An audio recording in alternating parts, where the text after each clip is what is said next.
All right. Well, that is two sufficiently gay songs to start off the stream with. Hello. Hi.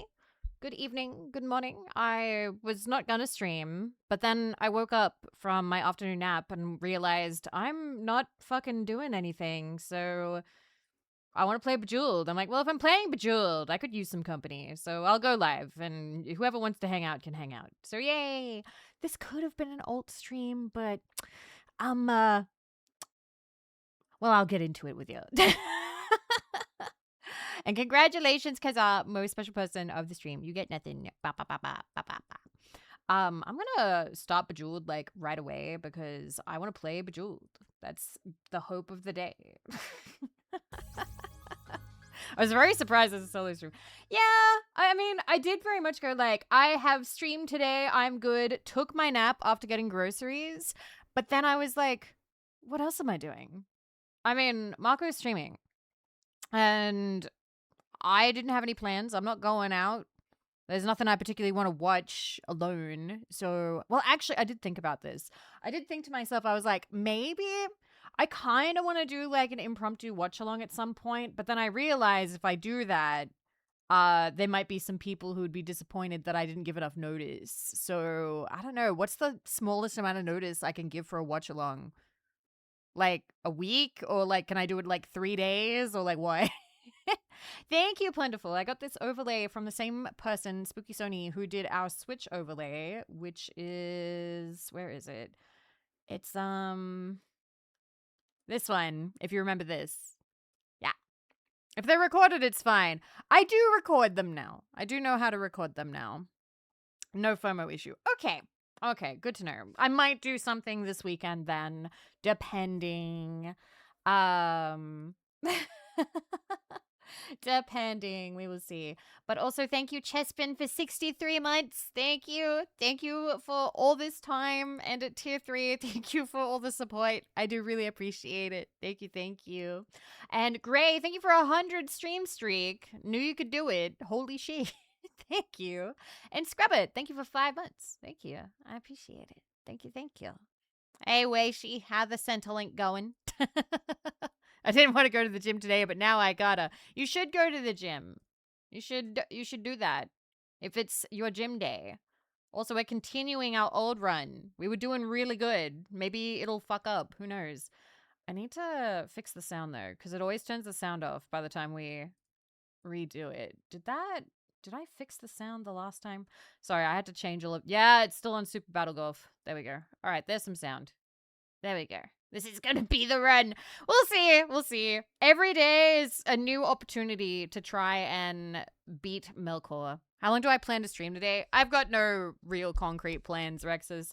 Since this is on, the Vivi channel, I don't want to fuck up the overall CCV for like potential sponsorships for this month. Probably like 2 to 3 hours minimum.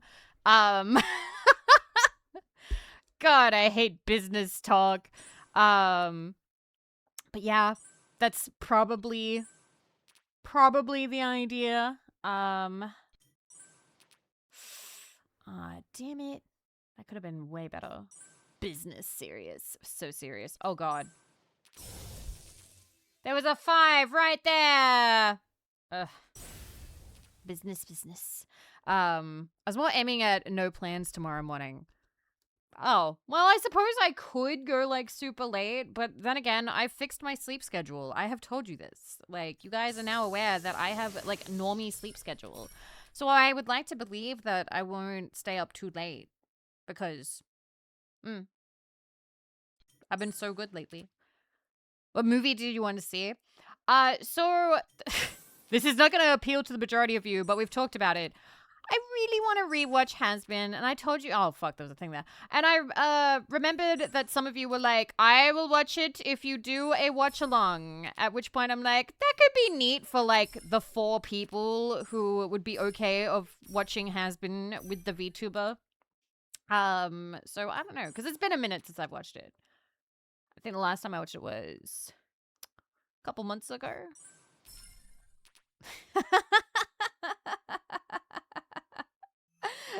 Don't be concerned. I know what I'm about.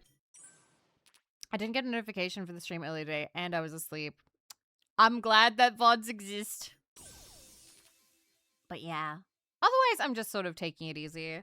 Can we watch season 2? No, we'd start from the start. I'd want to watch season 1 first for the people who haven't seen it, like, at all. Don't you already have, like, 4 other groups of people to rewatch it with too? I've watched season 2 with Pearl. I've watched a little bit of it with, Nemo, who fucking... The first episode, within the first, like, 5 minutes, I had to pause because he had to explain, what is it? Gnostic religion, like how the iconography of that worked or something. So I was like, okay, but we didn't get very far. I haven't watched it with Haruka or Ayuchi, but I haven't asked them. I think we did say that we would watch season 3 together when it came out, so I would like that.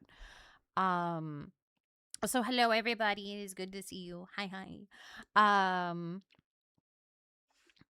Watching along would mean not skipping through songs, right? Yeah, because I like the songs. Oh man, it wants us to blow up our cube. Oh no, this is so sad. My day was good. Had collab with Just Idols Girls, with 3 of them, Kumo, Tane, and Yozo. Phew.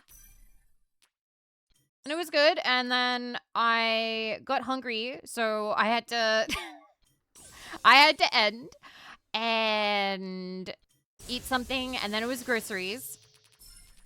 Better sing along to the songs. God, no. In Discord VC, I actually have, like, a really cringe memory of one of the... No, there was a fucking thing there. Damn it. Of, like, one of the first times I was hanging out in a Discord where suddenly there was like, oh my god, let's do, like, karaoke stuff. And they were like, Vivi, do it. And I tried, and at the end of the song, they were like, by the way, the Australia latency is, like, really bad, so you were, like, totally out of sync. And I'm like, why did nobody tell me until the very end? What the fuck? It was, like, I think back to that, and I cringe so hard. Ugh. I think Jem was there. It was, like, a long time ago. Yeah, you can't do online through, like, Discord. There's, like, way too much of a lag. But yeah. It has been a pretty relaxed day. The only real, like, news I have is we did go to the zoo yesterday, which I haven't talked to you guys about in detail. But I gotta admit something to you. I'm kind of a bit lazy. And I don't want to organize my photos to do, like, a slideshow right now. Ah, we died. All right. Level 17, 1 million. Okay, so that's the current top score. All right. Vivi, I don't want to do it right now. Don't make me go through my phone. Because then I have to check and make sure, like, they all don't have, like, reflections and shit. Just tell us about it. I will. Any lemurs? There were, but they were asleep because I don't know how active they are during, like, the day. Is this zoo gonna become 558? Yes. Today's top score. 1,640 or 1,640,070 points. Level 17. Overall top score, 4,732,570. Level, I don't know. Level, I don't know. I fucking can't remember. It was a long time ago. Well, it was this year, but, like, whatever. I'll pin that until the end of the stream. I don't think lemurs are nocturnal. But maybe they just hated us. Maybe the lemurs just didn't want to hang out. I don't know. Anyway. Many months ago. Oh, yeah. I want to finish telling you guys about today before I talk about the zoo. Otherwise, I'll never talk about today. The one special thing that I did about today is when I went grocery shopping, I bought hundreds and thousands, so I'm going to make fairy bread. I don't know when, but it'll be a treat for myself when I feel like I need fairy bread. Which, as we all know, is basically just bread and sugar. Hi, Kidana. Candy Crush? No, it's Bejeweled. Have you ever played Bejeweled, Kidana? It is very addictive and very mom game. I love it. Fairy bread fucks. It so does. It's been a long time since I had... No, haha, I want to. Kidana, I'm gonna send you my Steam. I'm gonna send you my Steam for no reason, okay? 1 second. We need to add each other on Steam. Guys, we're in each other's DMs now. It's all happening. Here is my Steam. You add me, and we will fix this never having played Bejeweled, okay? I'm getting people into... Other people are playing it. Other people are... Everybody's... It's all the rage. It's incredibly popular.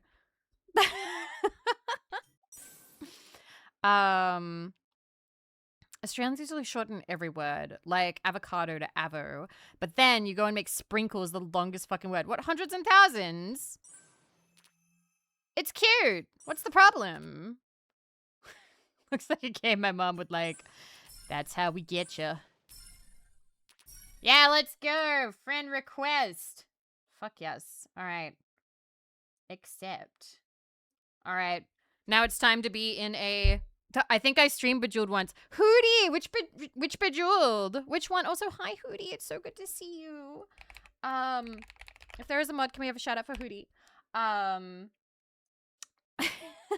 yeah. Let me... I don't know if I can send it to you right away. I'm gonna see. Like, I don't know if they allow that, but I'm gonna try. As God is my witness, I will gift Bejeweled. Alright. Play the mom game. Smiley face. I am tired, but that's okay. You get some sleep, Hootie. It is good to see you. Also, oh my god, you're playing Mina. Alright, Kirana, there you go. This is my gift to you. The gift of mom game. You match them up as good as you can. My niece did not have fairy bread at her birthday party. Oh, but I did get her an ice cream with the cone dipped in chocolate and tiny sprinkles. Well, the vibe was there. I'm glad. That sound... No! Oh, there was a 5! Oh...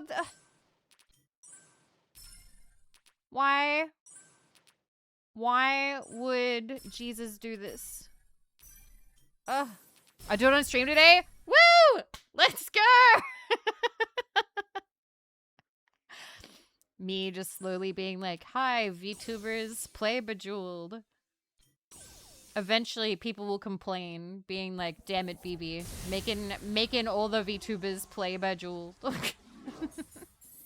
But Tristan, thank you for the 100 caps as well. What was Nemo explaining about Gnosticism? Hasbin has a version of the story of like Lilith and Adam that's like slightly different than what's in, I forget which Bible. You would really have to ask him. I did not retain the information so good. I am not so great at the remembering. I'm sorry. But yeah, so that was today. Got fairy bread. I also got like a lot of sushi and I ate that. What else? So anyway, zoo. We went to the zoo yesterday. We went to Adelaide Zoo. So Mako wanted to go to the zoo. Mako, I asked Mako afterwards. I was like, hey, so what brought this on? Like, we were literally like walking out after having spent the day there. I was like, what brought this on exactly? Like, was there like anything in particular? And she was like, I just remembered that like it's been a long time since I've been to the zoo. And so I looked it up and was like, oh my god, Adelaide has a zoo. Oh my god, they have a capybara experience. That sounds awesome. We should go do that. So for to recollect, she did ask if I wanted to also pat the capybaras. I did not. I was like, if it was free, sure. But your girl trying to save money, at least a little bit. So I was like, I'm sorry. Not this time, capybaras. I apologize. You pay to pet them. You get like a little scratchy, it's like one of those like extendo arm things. Like it's a metal hand on a stick and you scratch it with that. Because you can't actually pat them directly. It would have fixed you. No, I've been thinking about this. I need therapy. Anyway. We can't say you. Listen, that's basically like buying her a coffee, okay? Also, Kidana is lovely and deserves a gift. How dare you? Don't backseat my finances. If he doesn't like, I don't mind capybaras. I don't dislike them or anything. I don't think there's, I'm trying to think if there are any animals I like actively dislike. I don't think I saw anything yesterday that made me go, oh my God. And that includes like the stick bugs I saw having what did not look like very pleasant sex. I just got a gift from Neko Kaneki Ken. What? What is that? Why did them in here? Like 1 second. I'm not making eye contact until I open this up, okay? Well, because you keep gifting to others. Also, random Otome. Oh my God! Kissed by the baddest bidder. My forged wedding. Oops, I said yes. Let's go. Thank you. I will take all of these. Thank you very much. These I've heard are kind of funny. They are not like very deep emotional Otome. They're kind of like silly. There we go. Evie, you said yes. Oops. Did I say yes? Oh, right, the title. I was like, huh? Anyway. I have seen the one where you date the horse guy. I've heard that that one has surprisingly good production value. The Pigeon's Hutterful Boyfriend I've yet to play. That one had a huge fan base. I didn't get into that one exactly. But I'm supportive. I'm supportive of the people who enjoy it. I believe Yozo really liked it. I like when the characters are like Gijinka, like turned into a person. My imagination, she not so good when it comes to Otome. I want to see the hot guy. Anyway. Also, is the music too loud? I will turn that down just very slightly. And also put it on loop. There we go. Hutterful Boyfriend. Yeah, the pigeon one. No, we're not at the insects yet. We're not at that. Wait, that's like a full option for the full game? Oh, I thought that was just like promotional art. I didn't realize it was like a full option. Hot damn. Anyway. So, we got there very early, so Marco could go pat the capybara. And I spent that time bumming around, watching the parrots and talking with the parrots. There was like a nearby like, oh, and by the way, you need to know the setting of the day. It was very cold. Oh, that was a 5. It was very cold and it was very rainy. Like, I have never been to the zoo when it's rainy. We've only, like, when I was younger, we only ever went when it was, like, a sunny, like, a picnic weather kind of day. So we decided we would go, even though it was going to be rainy. How cold is very? I don't know. I don't know how to quantify that because I can't remember what the actual temperature was. Oh my fucking God, I'm so stupid. Ugh, my brain is not in it today. It was right there. It was right there. Oh no, don't watch this stream for quality content today, guys. It's not happening. It's not happening today. This absolutely must have been done already, but hey, I'm so glad you enjoyed Zoo. Let me see what this is. 1 second.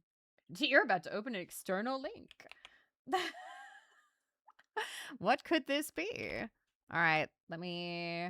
Oh, I don't have my thing set up. Where is Opera? There it is. Is this a reference to the Jane Goodall ripoff in The Simpsons where it's like, diamonds! Diamonds! I love it! Thank you, Dobbs. Oh my God, you got the face perfect. Holy shit. Oh my goodness. Shout out for Dubs. Shout out for Dubs. Thank you. This was fantastic. That is in fact me when I'm fucking up all the moves. Let's go. But yeah, so Adria's saying it was like 6 degrees. I'd believe that. It felt quite cold.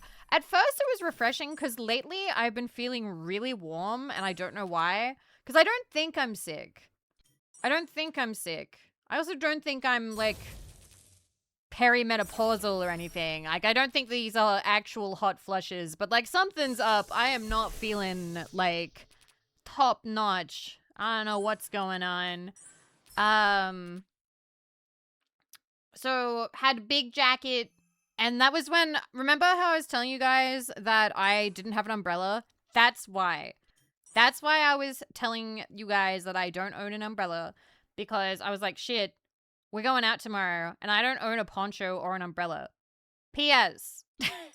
I checked the zoo gift shop for umbrellas. They were $40 for a style of umbrella that I would have hated, so I didn't buy one. I just was like, fuck it, I'll just get wet. I'll just get rained on. Whatever. And it's fine. It's fine. My throat did hurt afterwards, so maybe a touch of pneumonia, but we're fine. Is cursive FOMO over the capybaras? No, I feel fine, because, like, I did get to see them. They were sort of, like, hanging around by, like, the edge of the enclosure, and I got to watch as 2 of them were, like, playing around in the water and sort of, like, trying to, like, push each other and stuff. I don't know if they were playing or fighting. Blah, blah, blah, blah. But I saw them, and they were cute. I know they handy angel, but I don't want that one. I want one with, like, a cane handle. I want, like, a fancy one. Are they worth the hype? I'm not the person to ask. Capybaras are not one of my favorite animals. Like, they're cute, but I don't go, oh my god, capybara, mama. Like, they're not. It's not, like, my main favorite. I did, however, lose my shit over the bilby.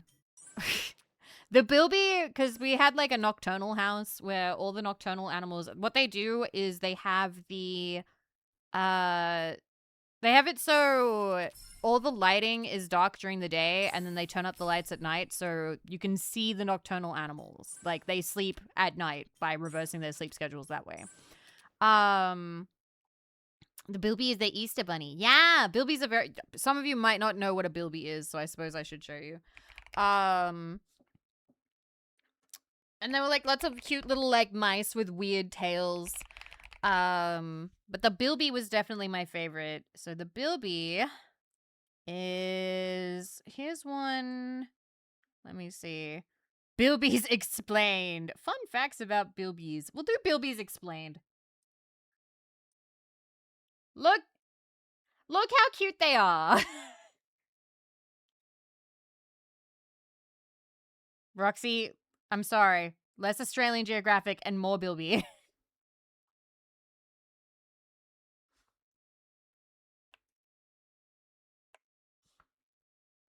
I'm sure she's lovely, but I want to see the bilby. But look at them. They're like the size of a small cat. What do you mean ugly? They're adorable. But they're so cute. And it was galloping. It was like doing laps. All right, I don't actually want to watch the full video because she keeps like interjecting. But basically, oh yeah, there was not a lot of bilby in that. There could have been, there's too much human woman and not enough bilby. They're slightly like rabbits. Yeah. Oh, he in a bag. He was in a bag. But yeah, it was like running around and super cute. And I did get like video of the bilby running laps around its little enclosure. But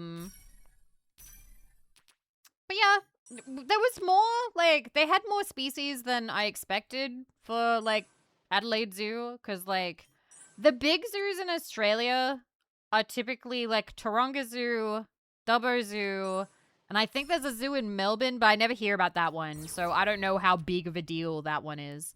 Shut up, I went mooding. So fun fact, they had a pygmy hippo. They had a pygmy hippo, which I believe that's what Moodang is. And the pygmy hippo in Adelaide Zoo, his name is Obi. And we actually had like a really funny experience because we missed him the first time. We walked by his enclosure the first time and like there was nothing. And then the next time I was like, hey, I'm tired. Can we like have a seat? Can we sit down? And so we sat down on like the bench. We sat down on the bench. And after sitting there for like a little while, suddenly Obi just comes out of the water. The hippo just like rises up out of the water. We're like, oh my God, there he is. Oh my God. And it was really nice. It was a nice moment. And then, you know, he sort of like ambles away, plods off into his like little like feeding area. And so we keep talking, keep sitting. And I think Marco might have gotten footage of this, but he, after like a couple of minutes, I'm old, who's Moodang? Moodang, spelled with an E, not an A, so Moodang, is a pygmy hippo that went viral, I think a couple years ago. And one of the funny clips was Chibidoki being really excited about Moodang. And then there's like a lady or a guy pops up on screen. She was like, go away, I want Moodang! But yeah, so we're sitting there for a little bit longer.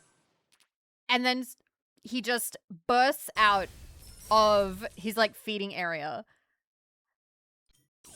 with his face covered in like hay food stuff, like whatever his food is. And he was just blind, like because it had been raining and he was like all wet from the water. He was just totally like face covered. And he comes out and he's like thrashing his head and he's jumping around. And no, we saved those, trainer. We saved those. And it was so fucking funny. Like, I know it's probably like, it might have been mildly distressing for him to be momentarily blinded by his food, but it was really funny. She compared him to a guy covered in Dorito dust because they are apparently trying to find Obi a girlfriend. They are currently looking for a pygmy hippo for Obi to mate with. He is a third generation pygmy hippo. I don't want to blow this up, but also I don't see any other recourse. There we go. So they're looking for a girlfriend for him. But then what happened is we sat there for a bit longer after watching him slowly scrape the stuff off of his face. And I could hear the sound of like, you know, approaching kids excitedly like shouting and screaming. And sure enough, a small group of children come up. Oh, I forgot an important part of the story. I just remembered I totally forgot an important part of the story. As he was thrashing around,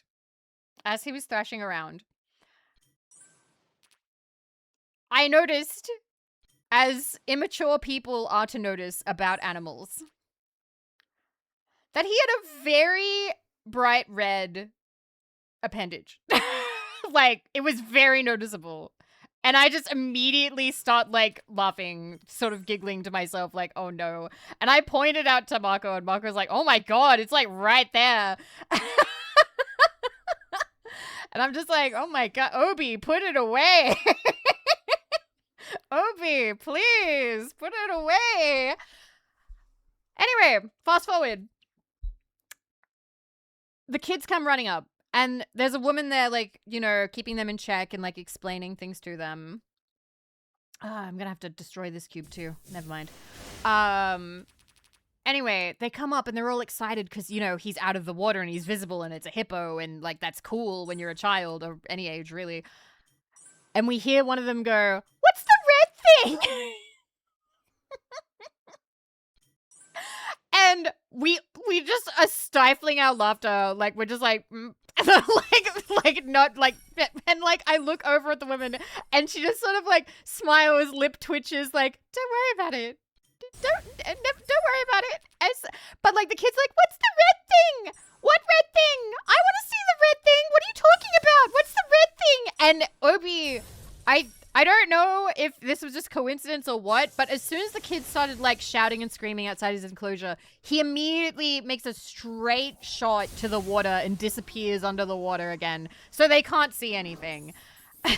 And then they lose interest and they go away. So I was just sort of laughing about like, oh yay, free cube. A nice day out at the zoo and your kid asked you about hippo penis. Like, I guess that's just sort of part of it. Part of the, oh my god, okay. Thank you. That's very kind of you, game. Thank you for giving me all the cubes. That's very sweet of you. I suppose that's just part of what a zoo trip is like if you have kids. Like, there is a non-zero chance that something may happen because they are animals and they, who knows? Where's the Simpsons clip? Where's the Simpsons clip? Simpsons. Those monkeys. Please, please, please, please. Please. Yes! Okay. Oh my fucking god.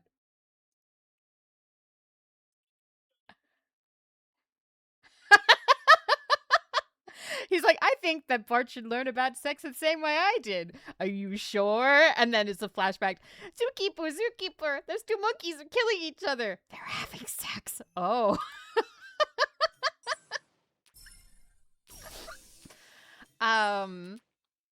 Anyway.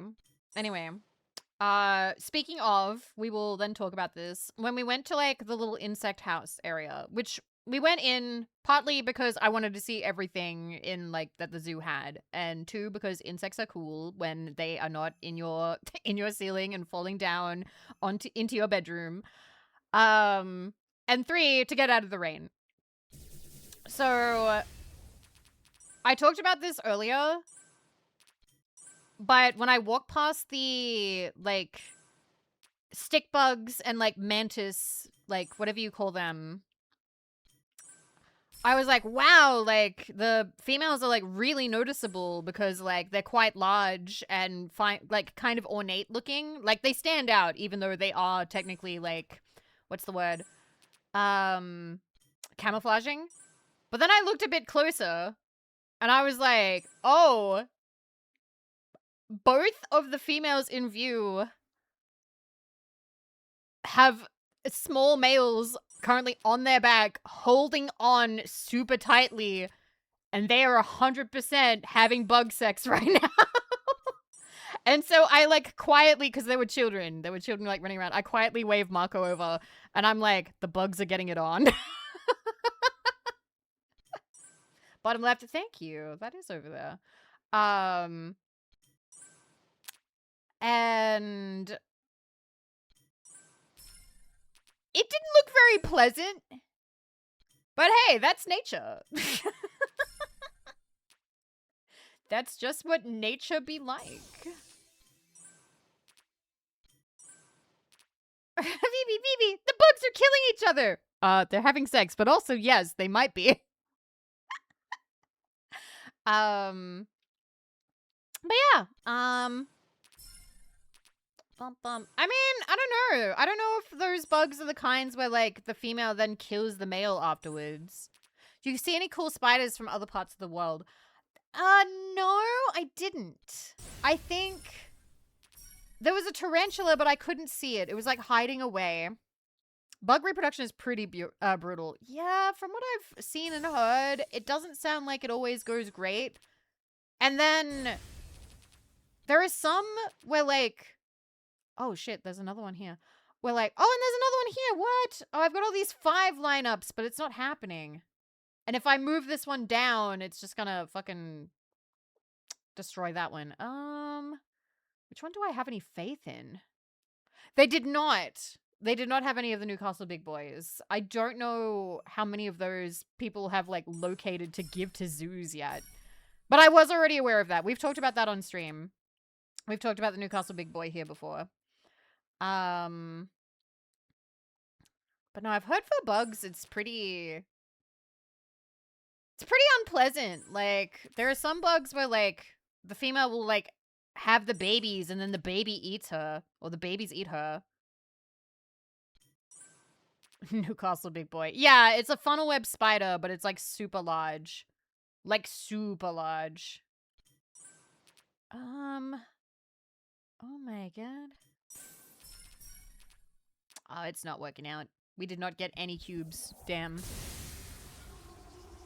She discovered... Yeah, I know. She pinged me.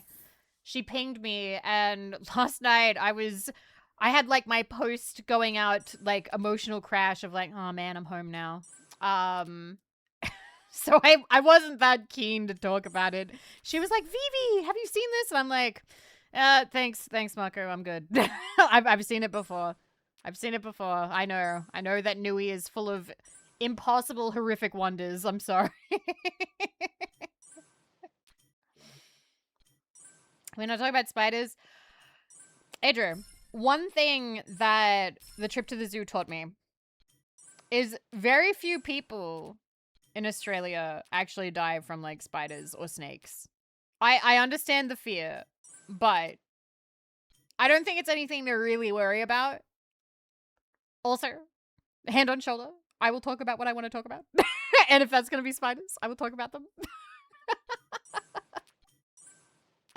You are welcome to click away until you think the conversation is over, if you would like.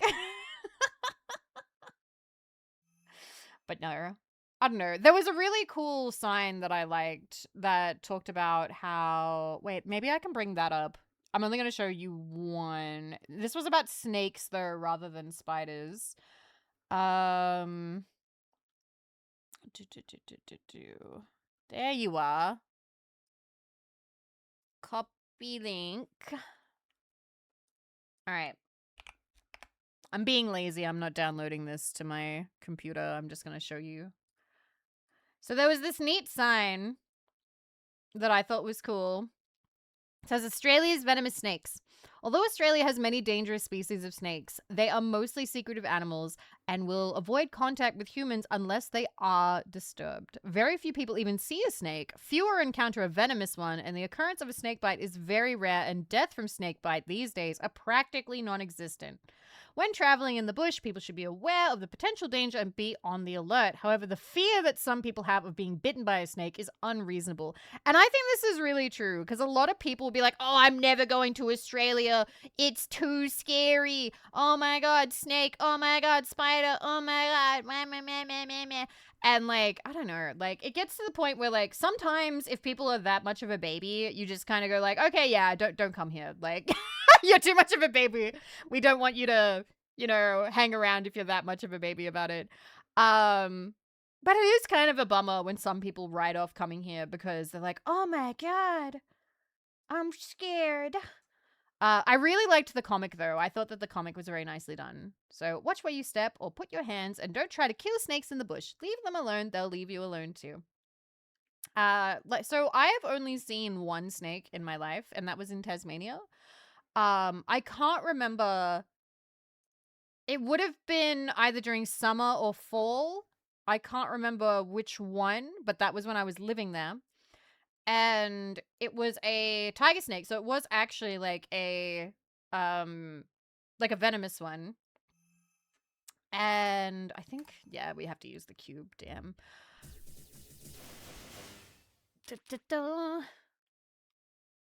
I don't know what that is, trainer. I don't know what that is. Is that a band, I'm guessing? Or some kind of circus? I have no idea. I'm gonna disappoint you. I'm not really a music person. Anyway. That, however, ended a little bit sad because we lived in the middle of nowhere. So we couldn't exactly do the thing where you call in services to come get it and help. Because it was vanishing under the cabins where we lived. And it's like, shit, like, this is gonna, like, not do well if we step on it in the middle of the night, particularly because it was taking a liking to curling around our doorsteps. So sadly that snake did perish. But it fed, was it a kookaburra or a crow? We saw a bird flying off with it. We hung it over a fence, and then a bird came by and picked it up. It was like, oh, hell yeah, free breakfast. Free brekkie.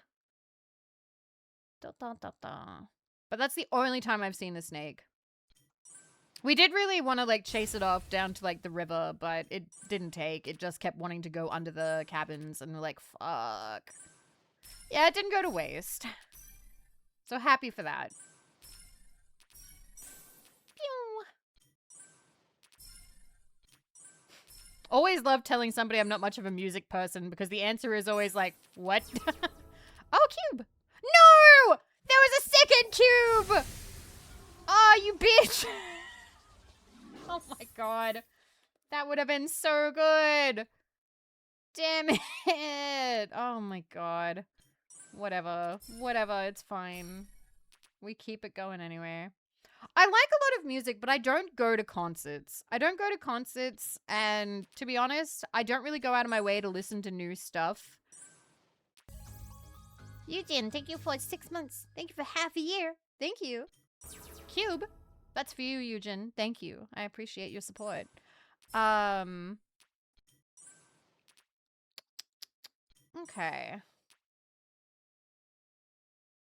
I don't want to use the cube. Don't make me. Oh, shit. Now that's too close.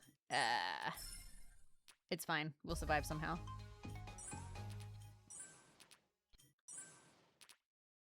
It should be easy. It's not like you miss cube setup, right? I miss it all the time, and you know it. I know that you're being facetious right now. I think you're being cute.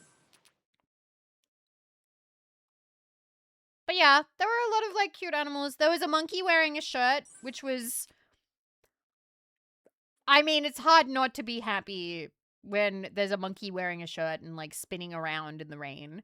I did see Marco point out that, like, with orangutans, there is kind of like there's like a melancholy to them.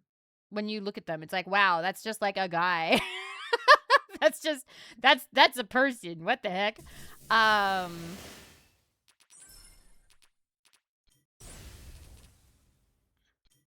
didn't feel any, like, genuine, like, oh my god, fear, though.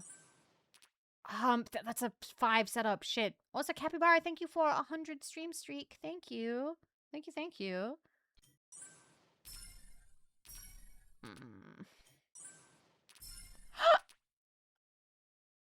Fuck. Damn it. It was right there. Shit sucks. Alright. Dun, dun. Yeah, lot of Vivi today. I apologize. You cleaned your plate, and then I put more Vivi on the plate. Said, fucking eat that.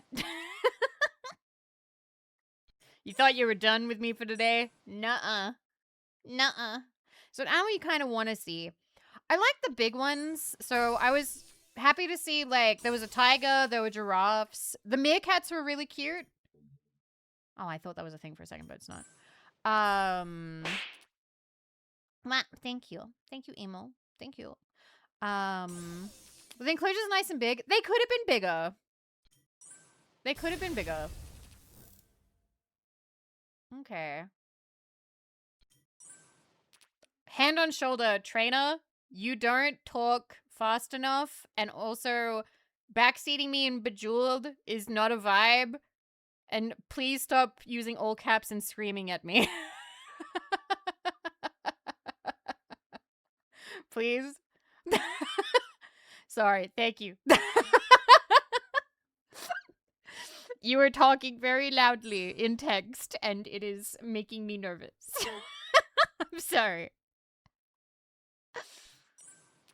See, I never want to do that thing where you full-on ban all caps in chat, because sometimes all caps is, like, fun occasionally, but, like, if it's, like, constant, then I get kind of nervous, and I'm like, it's too many all caps.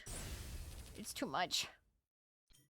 I don't know what we're yelling about! Yeah, exactly. I'm like, ugh. Okay.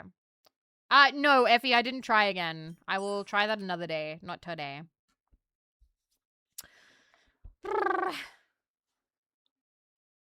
I will try another day. I didn't really feel like finagling around with it. I was really, like, motivated the other day. I don't know why or how, but, like, I was just in a good mood about, like, yeah, let's get things done. Right now, I'm a little bit more...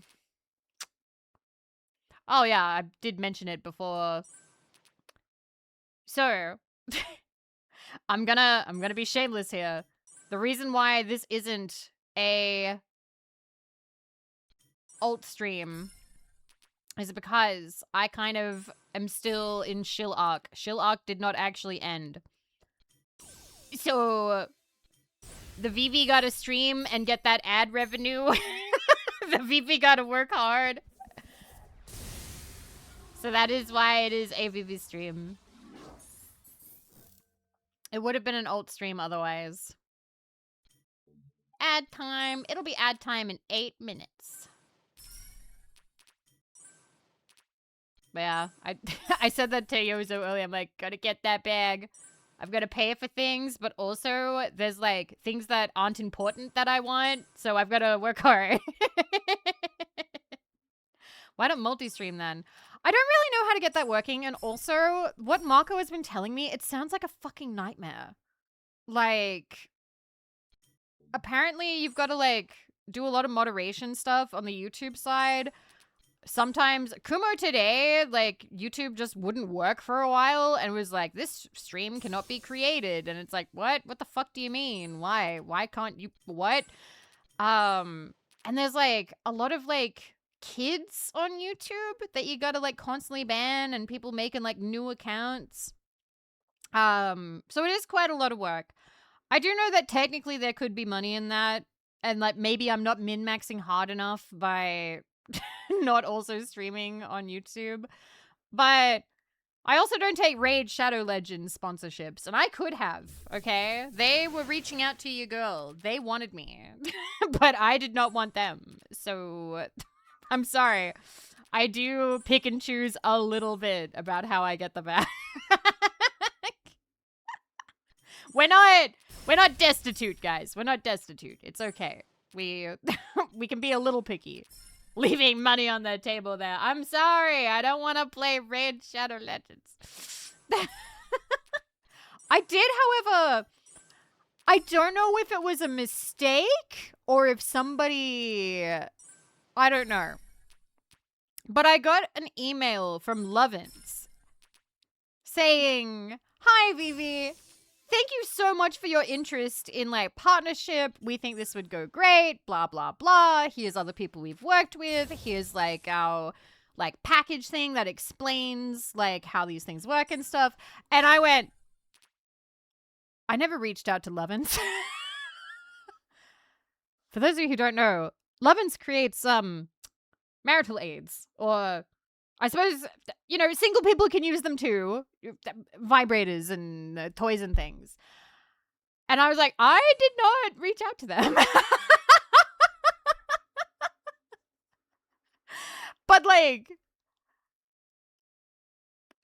you know, flattering that, you know, they would be keen to work together. But the way they worded it sounded like I had reached out to them. And then, like, a day or two later, I get another email. This time, it's formatted like a cold call. This one is formatted with, "Hi, seen your content. Would you be interested?" And I'm sort of like, do they know that they've already sent me one? But, like, the one that they sent me was a lot more, like, familiar. But yeah, right now, just so you know, nothing against that. I have watched lewd streams. I am aware of it. I just don't think that there's anything that I would really be able to do with that sponsor right now, because I don't know. I can't think of any good concepts that I would, one, be comfortable with, or two, that I think would be funny enough. So that I'm leaving that on the table. I'm leaving that on the table right now. I'm sorry. Never say never, but I'm not quite there right now.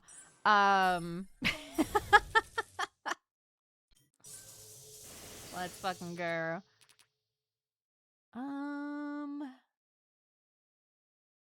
It's just not giving me what I want. Goddamn.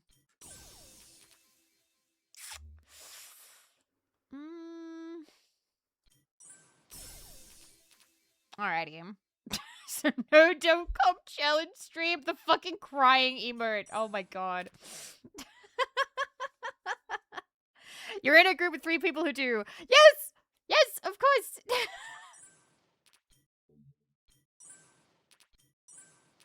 I think it would be very weird if suddenly I was very uncool with it. Like, you know who I'm friends with, right? You shouldn't leave lovin's on the table. People might get weirded out. Where do you put stuff like that? I suppose it would be like a side table, right? Like you'd put it in like a drawer. I've not owned one, so I haven't thought about where you're meant to like hide it. Nightstand? Nightstand, okay. I never had the experience of opening a parent's nightstand. Oh, shit. Damn. No more moves. I've never had the experience of opening a parent's nightstand and finding a toy. I have a whole sliding box under... Oh, cool. Do you have, like, a lot of drawers under your bed? Because I've seen those, and they look neat, but I worry about the noise. Because, like, whenever I look at bed bases, I always want one that makes the least amount of noise because I don't want people to think that, like, stuff is happening if I'm just, like, getting in and out of the bed. So, typically, I don't like beds that have drawers in them if they rattle. If it's perfectly silent, then awesome. But, like, if it makes any rattling noises, I'm not keen as a consumer in purchasing it. Same deal with headboards. Same deal with headboards. I'm not really into headboards. I think if you live on your own, it's not the bed base. They're low-rise plastic totes that roll out and like, oh, okay, okay. Yeah, I just have my really tall bed. I've shown you guys before, but my bed is like about 1 meter and a bit off the floor. It is quite tall, and I like it that way. It took a while to get used to, but now I just love having a really high up bed. There's something really fun about climbing up into my bed. Feel like a princess.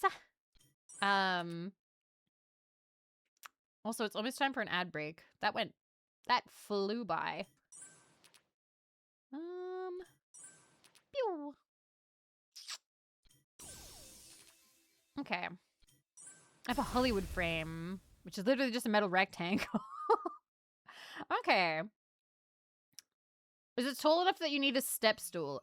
If I'm honest with you, I do kind of need a step. I would like to get one, but it hasn't been a high priority for me. I thought about it today. I thought about all the things that I would like to when I can, because right now I am mostly paying tax stuff. Like, I'm paying off the tax bill, and then I'm trying to get my savings back up to where they were before. So currently, like, I'm not going to be making any large expenditures after the zoo trip, because I did get myself some souvenirs at the zoo. But room upgrades that I want, I do want, like, a step stool thing. They are known to be exorbitantly expensive. They're also known to be really unaesthetic. Have you looked at them? Because a majority of, like, step stools and stuff like that are typically geared towards being, like hospital grade, you know? Or, like, I forget the term I want to use here, but it's aimed at, like, older people. Because there's 2 things that I want. I want a step stool for my bed, and I would like a chair, or not really a chair, like a little stool for the shower, so I can sit down while I'm doing my leave-in conditioner, and I can sit down and shave my legs, sit down and exfoliate. I just feel like that would be nice to have, but I would like something that kind of suits the bathroom, because my bathroom would look nice with, like, wooden stuff. Yeah, I've tried looking. Everything is, like, geared towards older people. You already got a toilet. I'm not gonna shave my legs on the toilet. You shave your legs sometimes. A step stool for your bed. You're that short. My bed is high up. My bed is high up. It is 1 meter and a bit up. And also I'm short. Jack Kronos. Hello. Thank you for the raid. We're about to take an ad break. I hope that you had a lovely stream. Hope it was a good time. Oh, Pokemon. Nice. I am going to set up for this real quick. Because I need to actually clear my throat, and then I need to have something to drink and go to the bathroom, actually. But thank you so much for the raid. It's lovely to see you. Anyway, let me set this up. And I will see you guys in 3 to 5 minutes, so we can keep talking about octogenarian house improvements. Okay? Okay. I'll see you in 3 to 5 minutes. And the first one is going to be... Oh, hell yeah. It's Kaiju number 8. I love this opening. All right. I watched season 1 of Attack on Titan. Watching the later openings, I have no idea. I have a vague idea of what happens in that series. And I don't want to know. Don't tell me. Like, I don't want you to spoil it for anybody else who might happen to be watching it right now. Oh, I broke a nail. When did that happen? How the fuck do you break a nail peeing? What the hell? All right. Wash my hands too vigorously, I guess. What the fuck? They're attacked by titans. Oh no. Oh my goodness. What a world. Anyway, before we were talking about the highly riveting conversation of buying like elderly assistance furniture. But sadly, like, okay. Let me show you.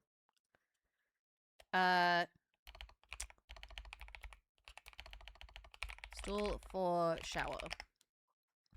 So when I went looking, I had an idea in my mind about what I wanted, okay? And I'll show you. But what I wanted was apparently, like, not realistic, like, at all. So, what I was hoping for when I was like, oh, I'll get like a stool to put in the shower that I can sit on and shave my legs and exfoliate and stuff. So I was thinking something like this, but maybe like a slightly like lighter color. But apparently it's very hard, or I don't know. Nobody wants to do wood stuff because wood rots. Okay, it's a thing that happens. Wood rots. It looks aesthetic, but it rots. I don't really know if there's like a treatment or something that I could get or look into. Because, like, people have outdoor benches made of wood. So surely there's got to be a way to have a bench made of wood that could survive your shower. But nobody's offering it. Instead of what they're offering is this. This is all they are offering. This metal shit. This, like, metal shit with handles that looks really, really unappealing. And I really don't want one of these. None of these appeal to me. Like, very hospital. Teak wood is made for the shower. That I might look into that. But yeah, IKEA had something, but I don't actually know how suitable it was for the shower because I looked into it and all of their promotional material showcased it not in the shower, but outside the shower. You might have to compromise on this one. I don't know. Maybe I'll just get one and let it rot. I'll just let it fucking rot, and what'll be will be. Ah, shit. Wait. Oh, you went down too far. Bummer. Whatever, we ruin it. Accessibility still for the shower, but not too accessible. Yeah, like, it's... I want to be able to sit on it, but that's kind of it. I don't need handles. If I fall down, it's fine. I can slip off of a stool. Like, I've survived that. I don't like the idea of falling down in the shower. That's a pretty big fear of mine. But I feel like I'd be fine with just, like, the stool, you know? Teak is great for water exposure, but it's also not cheap. Like, 400 American for a stool. Yeah, which is why it's not something I'd probably get anytime soon. That would be, like, a future something. Like, a future expenditure. Anyway. Similarly, I would like to get like steps for my bed because that way, I don't know, it's just convenience and a little bit nicer on my knees, I suppose, because otherwise I have to like high kick my knee over my mattress to pull myself on top of it. But I'm fine doing that for now. It's not a big deal. And I think those would be the main upgrades I would look for in my room right now.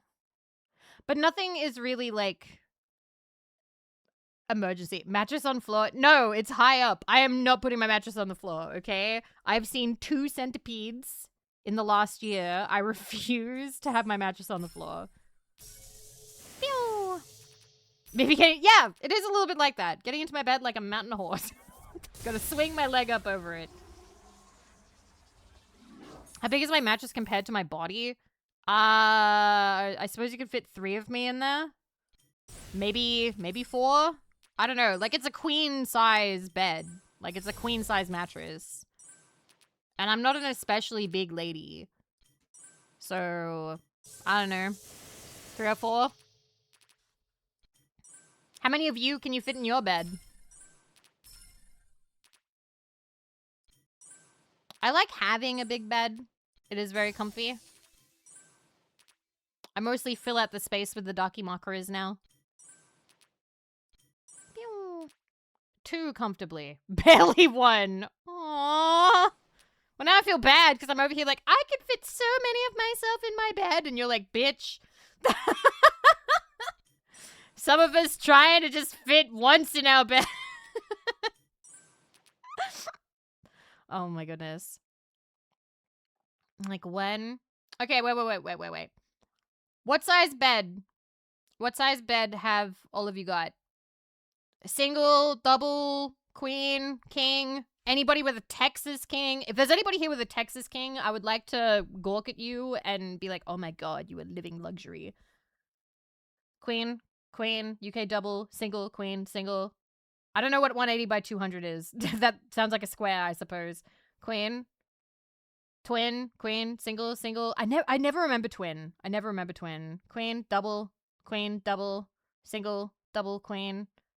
Wow. King, single. Okay, that's pretty big. Like the king single. It's still a single, but king. Not many people with king. I feel like a lot of rooms are built for at most queen or single. Oh shit, that could fit another one. Damn it. Kings are for married people. Nuh-uh. King is for me to roll around. King is for me alone to roll around in absolute luxury.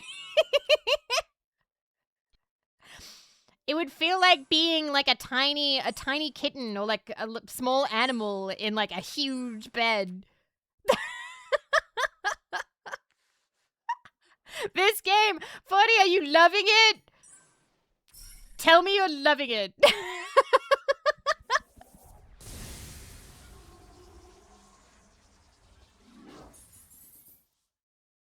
Okay. If I get rid of my PC, I can fit a bed larger than a single. Oh, you've got the setup of like your computer and your bed. I also have that. No, I hate this shit. It fucks me over. Aww. I think he's liking it. I think he's enjoying the game. I am gifting it for whoever I can. Let's fucking go. Pew. You know, despite the fact I'm trying to save money. Oops. Bejeweled brings me joy, though. It brings me joy. Maybe at some point I can, I don't know, find a way to make it super profitable.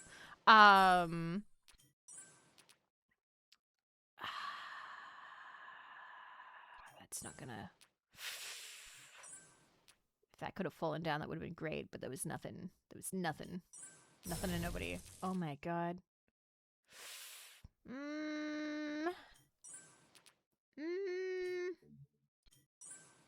Blow it up.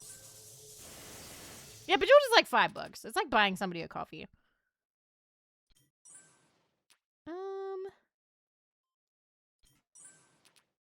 Anyway, in short, I like the size of my bed. It's good. I'm happy with it. I think everybody thinks of like little ways that they could like improve their space. I do that more so now. In the past, I was definitely like, okay, space is functional. Awesome, let's go. But now I do actively try and think about like, how could this be nicer? How could this be a more enjoyable space? Which is kind of fun. If I end up watching interior design, yes. I watch those with Marco. Marco puts them on like all the time.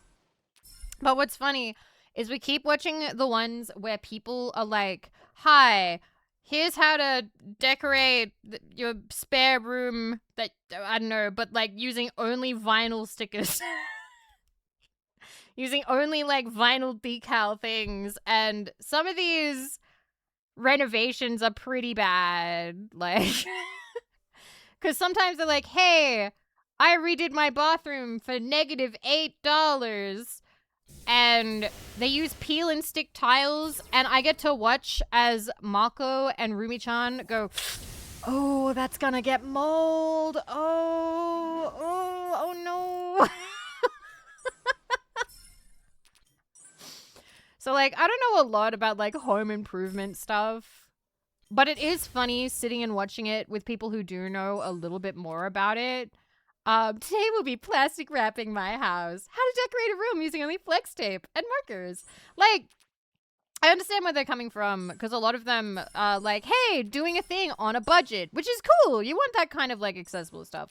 But usually the results are not that great, or sometimes they're just downright unsafe. We watched one that was crazy, and I can't remember who it was, but a guy was like, building my own sauna, and the thumbnail was it burst into it almost killed him. It caught on fire, and he fucking like was like, oh yeah, so I tried to build my own sauna for cheap in my backyard, and it fucking burned down because he was making it out of crate pallets.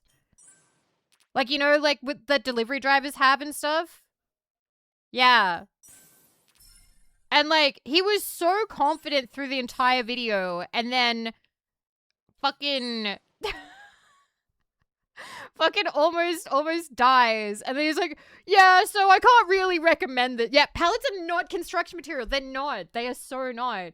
So that was crazy. That was like, what the? And this is usually content that I wouldn't usually watch. Like, there's a lot of videos that I don't normally watch that Mako will like put on, and I will find them interesting. We watched one the other day. I fucked that up, by the way, because I was like, that's not gonna work out. This is though. Yeah, 2 cubes. Just gonna keep them alive, baby. I have never been to a sauna before. No. I've had a really hot bath and stayed in it for a long time. That's basically the same thing, right? No, the guy also, this same guy.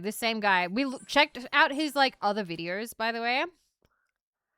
And one of them was, I Chinese water tortured myself. And it was so comedy, but it was also really, like, kind of fucked up. Because he's like, I've had myself strapped down to the table, and my mate is gonna be watching me on a camera feed while playing Minecraft upstairs. And I'm going to document my descent into madness. And he got really, like, he was not doing well. And his friend kept coming up, and he was like, oh yeah. And like, I think he threw up over himself. Like, it went really, like, it wasn't going well. But then the friend just kept being like, all right, well, I'll leave you to it. And I'm like, what? Also, French Monkey, thank you. This is the fave game of my mom on the phone till it got out of the App Store. That's so sad. Tell her it's on Steam. Buy it for her on Steam.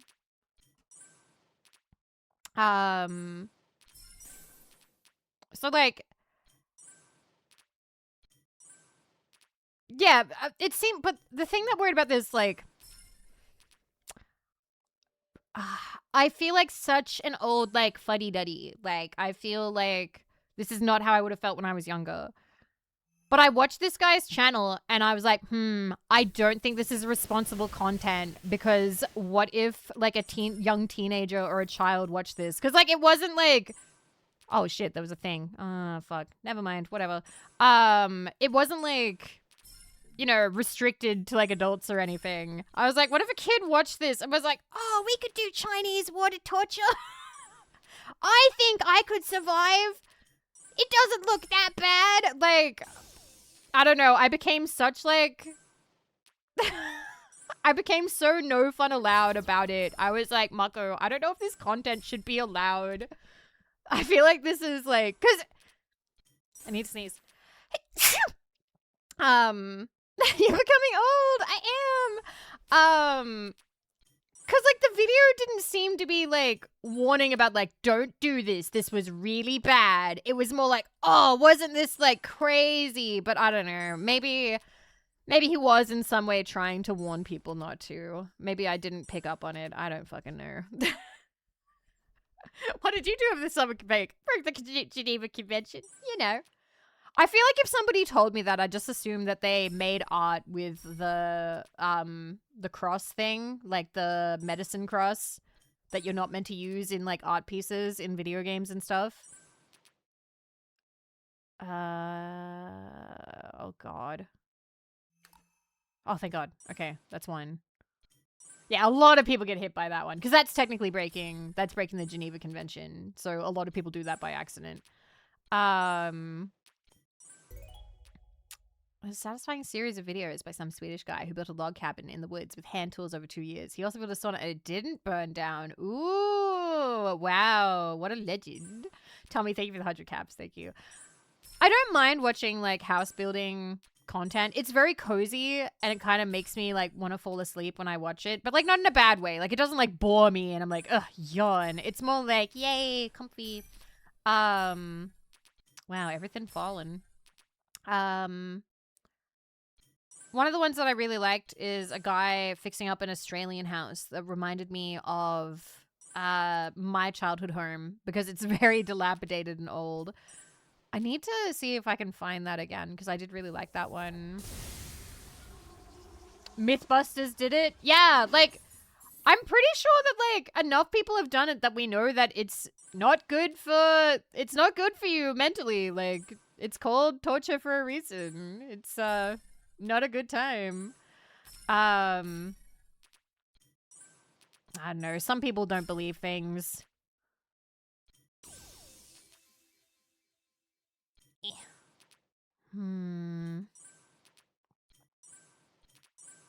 But no, have been watching a little bit of that. And I think that might be another reason why I'm more like, yay, I can like do stuff to make my space better. I think probably the next thing, rather than like stools for like the bathroom or getting into bed, since those aren't really priorities for me, I should probably invest in either a bigger desk or at the minimum a desk arm to put my tablet, because I have not done art because my tablet's on the floor and it's such a pain to like pick up that I don't want to do art. And I miss enjoying doing art. I miss enjoying it. So I feel like if I made it easier for myself to do art, that could be good. Because then we could do art again. Draw some big anime eyes. My favorite thing about art was always like the big anime eyes. And hair. I like drawing hair and anime eyes. That's pretty much it. Composition, Hushi. We've done art streams before. I'm just not particularly good at being regular with them.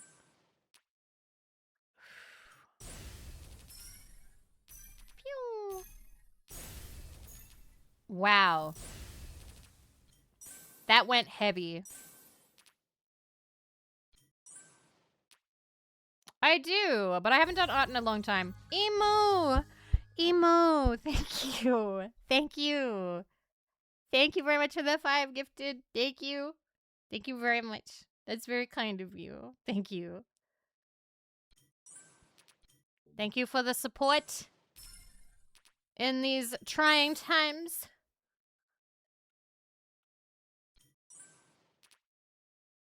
They're not that trying, don't worry. We're okay. We are fine. We are, in fact, fine. Do not worry. Oh, shit. I don't want to use my cube. Welcome back, Milkla.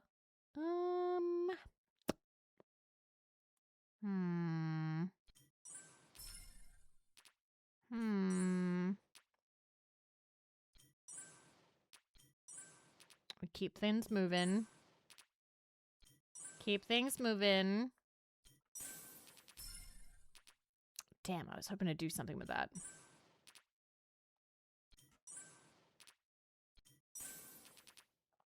Okay.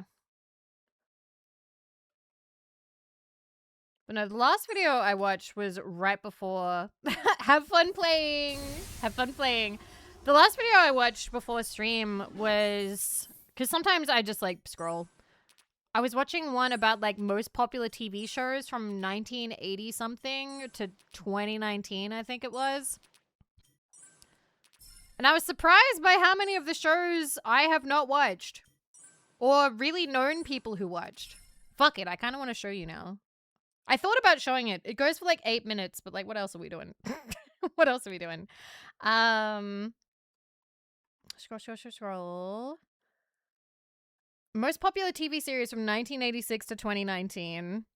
Okay, so this covers like, I'd say a lot of our childhoods. I'm sorry. I'm sorry if it's like not mine, but you know, most of them. Let me open this up. I don't really care about the music. I'm gonna turn off the music because I don't really care about it. All right, so, oh shit. Oi! It's not helpful if you guys can't actually see what's going on. All right.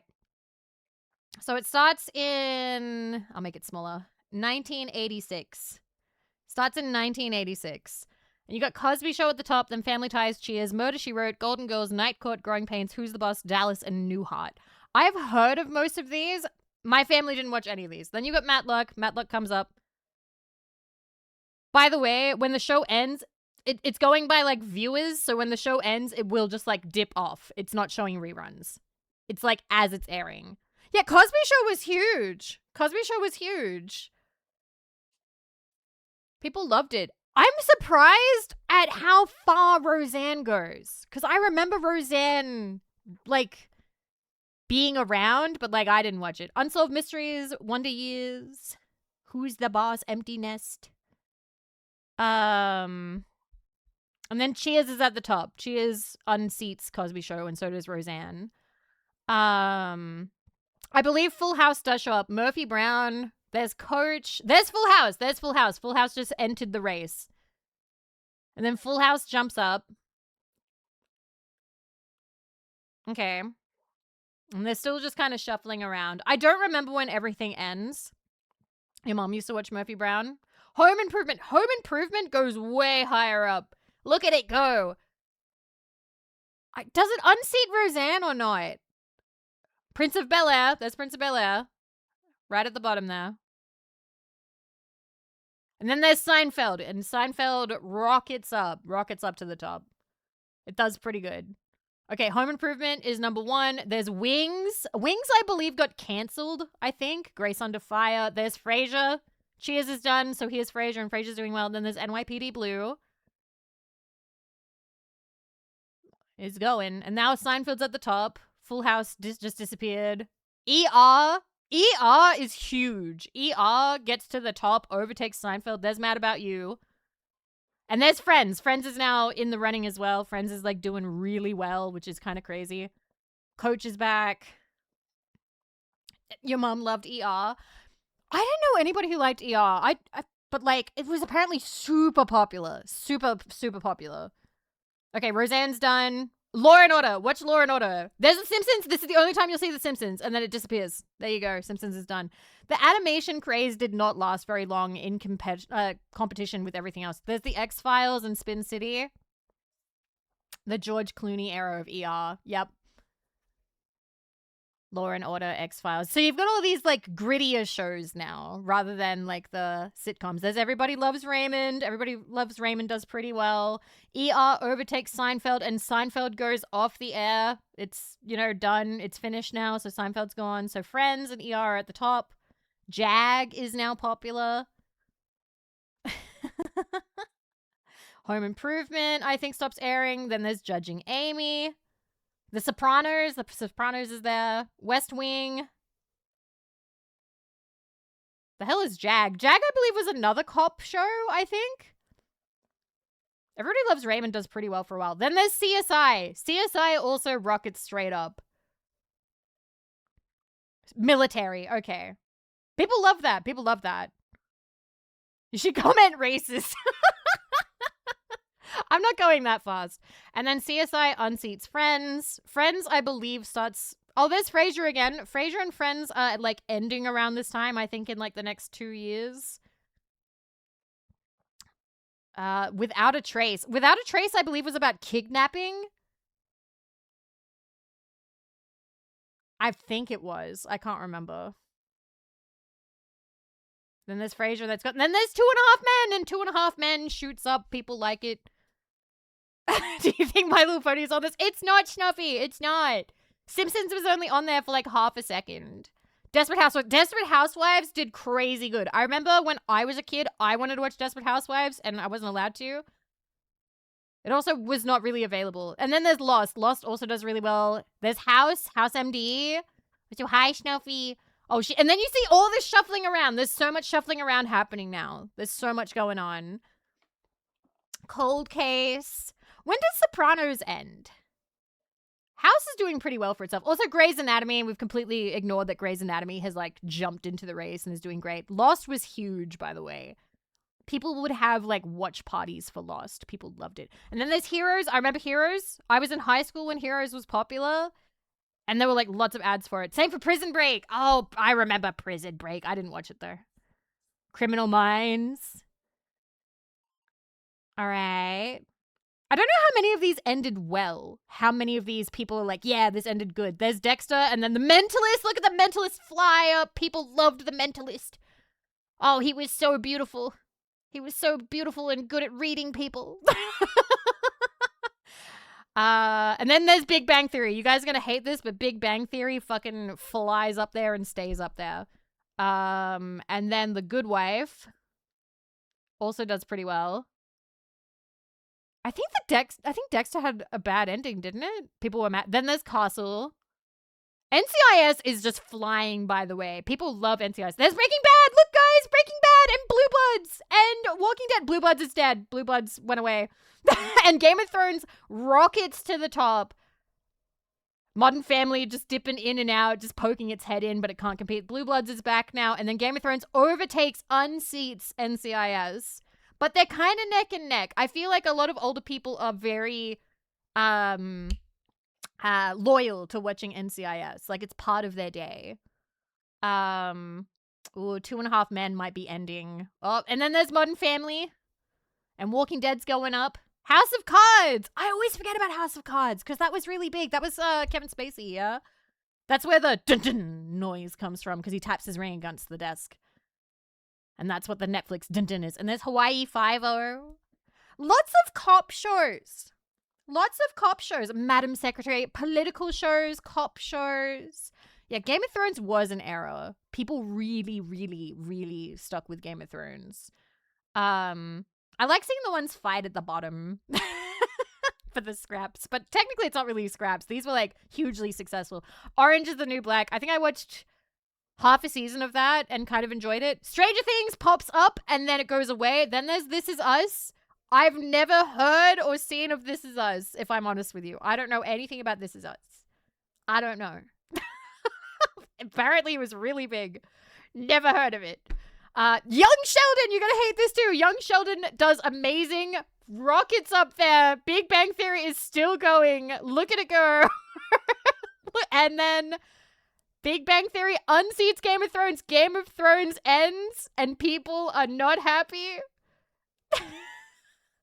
The Good Doctor's on there now. Oh, Game of Thrones is coming back. Oh, the sequel. Not the sequel, the series finale or whatever. It's working towards it slowly. Because it ends in 2019, doesn't it? No, it doesn't end in 2019. This video ends in 2019, but then it ended sometime in the 2020s. Rick and Morty. So, okay. Here's where it ends. Here's where it ends. So, NCIS becomes the top again. NCIS, undisputed champion of just sticking the landing, staying relevant. People fucking love NCIS, okay? I don't know how many seasons there are of NCIS, but you can't kill it. People love NCIS. Then you've got Young Sheldon, which replaced Big Bang Theory. I watched Big Bang Theory when it aired when I was younger. And I'll be honest, I liked it because that was back in the day where there wasn't a lot of, oh my god, nerd culture is cool. When you go back and look at it, it is still really cringy. But, like, the writing's not great. But I still laugh at it. I'm sorry. I can't be cool and hate it. It still makes me smile a little bit. Young Sheldon, however, is better. It is better written. It's better directed. There's better camera work. The characters are better. I enjoyed Young Sheldon. So I've seen Young Sheldon. I have not seen much of NCIS. Don't let society tell you how to feel. Thank you. I appreciate that. Thank you. This Is Us, I've never heard of. It was apparently number 3. Number 3 of ending 2019. Never heard of it. Apparently that was NBC's biggest thing though, which is crazy because NBC used to be like, Friends and Seinfeld and stuff, and now it hasn't. This Is Us, and I've never heard of it. Then there's Game of Thrones. I watched, I think, 2 or 3 seasons of Game of Thrones, and then I just kind of stopped watching. The DVDs were expensive, and I didn't have HBO. It was okay. It was all right. I heard about how it ended, and I do feel bad for the people who had a bad time with the finale, and apparently how it was really dark, and they were like, ooh, we didn't film it bad. You just had a bad TV. That's your fault. There are friends who have said that, like, their dad or, like, their grandparents were upset because they couldn't fucking see what was happening in the Game of Thrones finale. Which is really, it's funny, but it's sad. Because, like, can you imagine being excited for a finale and you can't fucking see what's going on? Well, true, there's books, but the books are different. And also, sitting down and watching TV is a different feeling to sitting down and reading a book.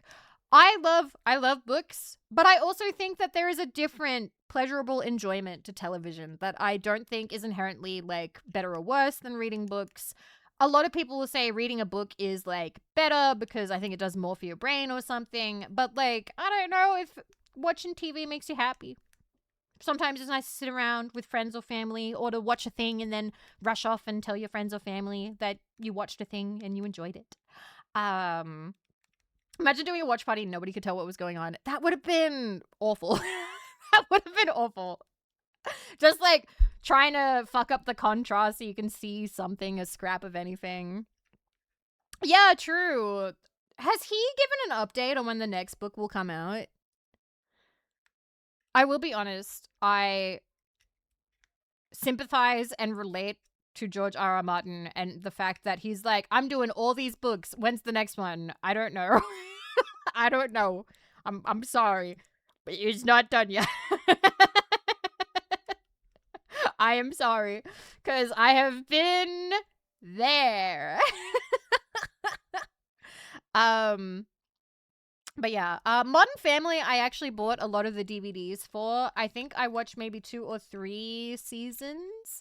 I really liked Phil. I thought Phil was funny. I think a lot of people thought Phil was funny. I don't remember any of the other characters. I think one of the children is called Manny, but I don't remember anybody else. Like, I just remember that I liked Phil. And I liked Phil's actor in Back to You, which was a failed TV show starring Kelsey Grammer about a news station. And I remember when that did badly, I was like, oh man, I kind of liked that show. But then the guy playing Phil got into Modern Family, and it's like, oh, well, he wouldn't have had Modern Family if this thing took off. So that's a bummer. His plot is a massive tangle that's too hard for him to resolve. He's just pumping out low effort stuff like the book House of Dragon is based off of. I see. Surprised you didn't relate to the nerdy daughter. No, she was really bitter and angry, but like, I suppose at a time I would have related to her, but not willingly. When I was younger, I didn't like relating to the bitter, angry nerd characters, even though I was bitter and angry. Because I was like, I'm not like that because I was bitter and angry. I didn't want to like hold up that mirror to myself, you know? Um Anyway, Mandalorian, obviously I did not watch this. This is Star Wars. I do not partake in the wars of Star. Stranger Things I also have not watched. Stranger Things and Mandalorian, two I have not seen. I got a Happy Meal the other day, and there was a Stranger Things toy. I need to ask you, is Tales from 85 appropriate for children? I'm sorry to be such a knock this stream, but like I was a little confused because like I thought Stranger Things was like a show for adults. I thought it was dark. It's not like, is it for kids? No idea, not seen it. Like, is anybody watching like Tales of 85 and could be like, yeah, kids could watch that? Because like Happy Meals are like for like, you know, like 5-year-olds and up, right? Teens, I guess. Huh. There's a certain it stars kids. It must be for kids logic to it. Huh. Because, like, I understood why they had K-pop Demon Hunters. Because, like, 10-year-olds would watch that. Like, I can imagine a 10-year-old watching that. I know it's season 1, but it's PG-13-ish. Maybe it's okay. Maybe it's not that bad. Maybe, like, I don't know. It's supposed to be, like, kids' cartoons from the 80s. Oh, okay. Then I would say it's probably more appropriate. You're not a mom. Why are you being such a Karen? I don't know. I don't know. Maybe I ate something. I don't know. Anyway. Finally. Walking Dead. I watched like a couple of episodes of season 1. I bought the DVD way back in the day when it came out. I didn't stick with it. I heard good things, and then later I heard bad things, but I feel like, and bad things is in, like, disappointing. Like, they're like, why did this character die this way? So I guess that just kind of happens. I guess that just kind of happens with a lot of TV shows. Like, there's a lot of TV shows where people are disappointed. And then Orange is the New Black, I think I watched, like, half a season. And it was okay. It was fine. It was a bit too much of a bummer for me to stick through, though. Like, it was funny, but, like, it wasn't consistently funny. A lot of it was, like, tension. And when things are too tense, I don't enjoy it too much. And then finally, there's Rick and Morty. I liked Rick and Morty. Honestly, I am tempted to get back into it, start from season 1, and just watch through it and see where it went. I looked up to see how Rick and Morty is going. Like, hey, people still watching Rick and Morty. Are you enjoying it? Is it still good? And I saw somebody be like, okay, like, complete honest review. I'm still watching Rick and Morty. It's not as good as it was in the heyday, but it's still decent watch. Like, it's still fine. Like, it hasn't turned to mush. It's not crap. It's just, it's still something to watch. The super fans annoy me. Ah, I see. But yeah, I kind of like this sort of stuff. I think this is interesting. Like, when they show Data in this way. The channel is called Data is Beautiful. What have they got, actually? What do people eat? Most popular search engines. What uses the most internet traffic? Richest people ever. How do we get our news? Oh, I saw the how do we spend our time. Internet just, like, blows up. It's just up there now. Nuclear bombs by country. Oh my god. It's content for me, the radioactive streamer who has the nukes. There's a lot of world's richest people. They keep redoing that one. I see. More nuclear warheads. What the fuck? Lot of nuke content. Highest grossing movies. You know what? I want to see this one. Oh my god, okay. It starts immediately. 1976. Alright. I'm taking a break from Bejeweled to look at Data. I'm sorry. Since Friends showed up, it's relevant to ask. The other day, my buddy called me Chandler to his Joey. I never watched it. What does that mean exactly? That means that they're best friends. So Chandler and Joey are best friends. They were roommates. They riff off of each other really well. It basically means he cares a lot about you and you are very important to him, but also you are both very funny and at your funniest together. They were roommates. Basically, it is a very high compliment. That is a very high compliment. I don't think they were I don't want to say they were very homoerotic together. There were moments. There were moments, but like not fully. Can you commentate on what's happening in the video? I will. I'm gonna do that, but right now I'm just gonna read through it. But it's a good thing. All right. 1976, top grossing movies of all time. I kind of love looking at these, but my favorite ones are the ones when they adjust it for inflation, because then you've got like Gone with the Wind at the top for like forever. I think, will this end with Titanic or Avatar at the top? I can't remember. I can't remember what was the highest grossing movie of all time. We can look at it after, I suppose. At the top, there's Godfather, then Jaws, then Enter the Dragon, then The Exorcist, then The Way of the Dragon, One Flew Over the Cuckoo's Nest, Godfather Part 2, Rocky, Blazing Saddles, Young Frankenstein, Earthquake, A Star is Born, King Kong, and then there's going to be Spy Who Loved Me, Close Encounters of the Third Kind, Jaws 2, Star Wars, and Superman. Clearly, that's going to happen. Out of these, I've seen Godfather. Have not seen Jaws. I don't know if I've seen Enter the Dragon. What's Enter the Dragon? 1 second. Enter the Dragon film. No, I haven't seen it. I have not seen Enter the Dragon. That is not something I've seen yet. Bruce Lee movie. See, my dad wasn't into martial arts movies. He was into westerns. I think you kind of needed somebody in your house to be into martial arts movies to introduce that to you, to watch them if you were going to grow up on them. I've seen One Flew Over the Cuckoo's Nest. That one's fucking, like, it's a good movie, but I always feel like it's kind of bleak. It's not meant to be, but, like, I'm always like, oh, shit. Godfather Part 2 I have not seen. Rocky I have not seen. Is Blazing Saddles the one that I think it is? Oh, it's the funny one! I saw that last year with Mako. We watched that here. Your dad loves... Okay, yeah, my dad loves American westerns. And Earthquake I've never seen. Star is Born I've never seen. I've never seen King Kong. All right, what do we got? All right. 1977. How come these are all at 0? That feels so weird. Okay, Star Wars fucking rockets to the top. I have seen Star Wars. I watched Star Wars with my dad. I fell asleep. Star Wars, oh shit, there goes The Deep, which I have not seen. There goes The Spy Who Loved Me, which I also don't think I've seen. Close Encounters of the... Jesus Christ! People really loved Aliens, huh? Okay. Wow, Godfather was out doing Star Wars for a while. Then it goes Jaws 2. All right. Grease! Oh my god, Grease! Holy shit, Grease flies up there. Okay, now Star Wars is at the top. Pre-E.T. Then Superman. Superman 78 entered the race and flew halfway up. Then Alien. Oh, I like Alien. Alien was good. Apocalypse Now. I did stuff for high school on that one. Then there's Rocky 2.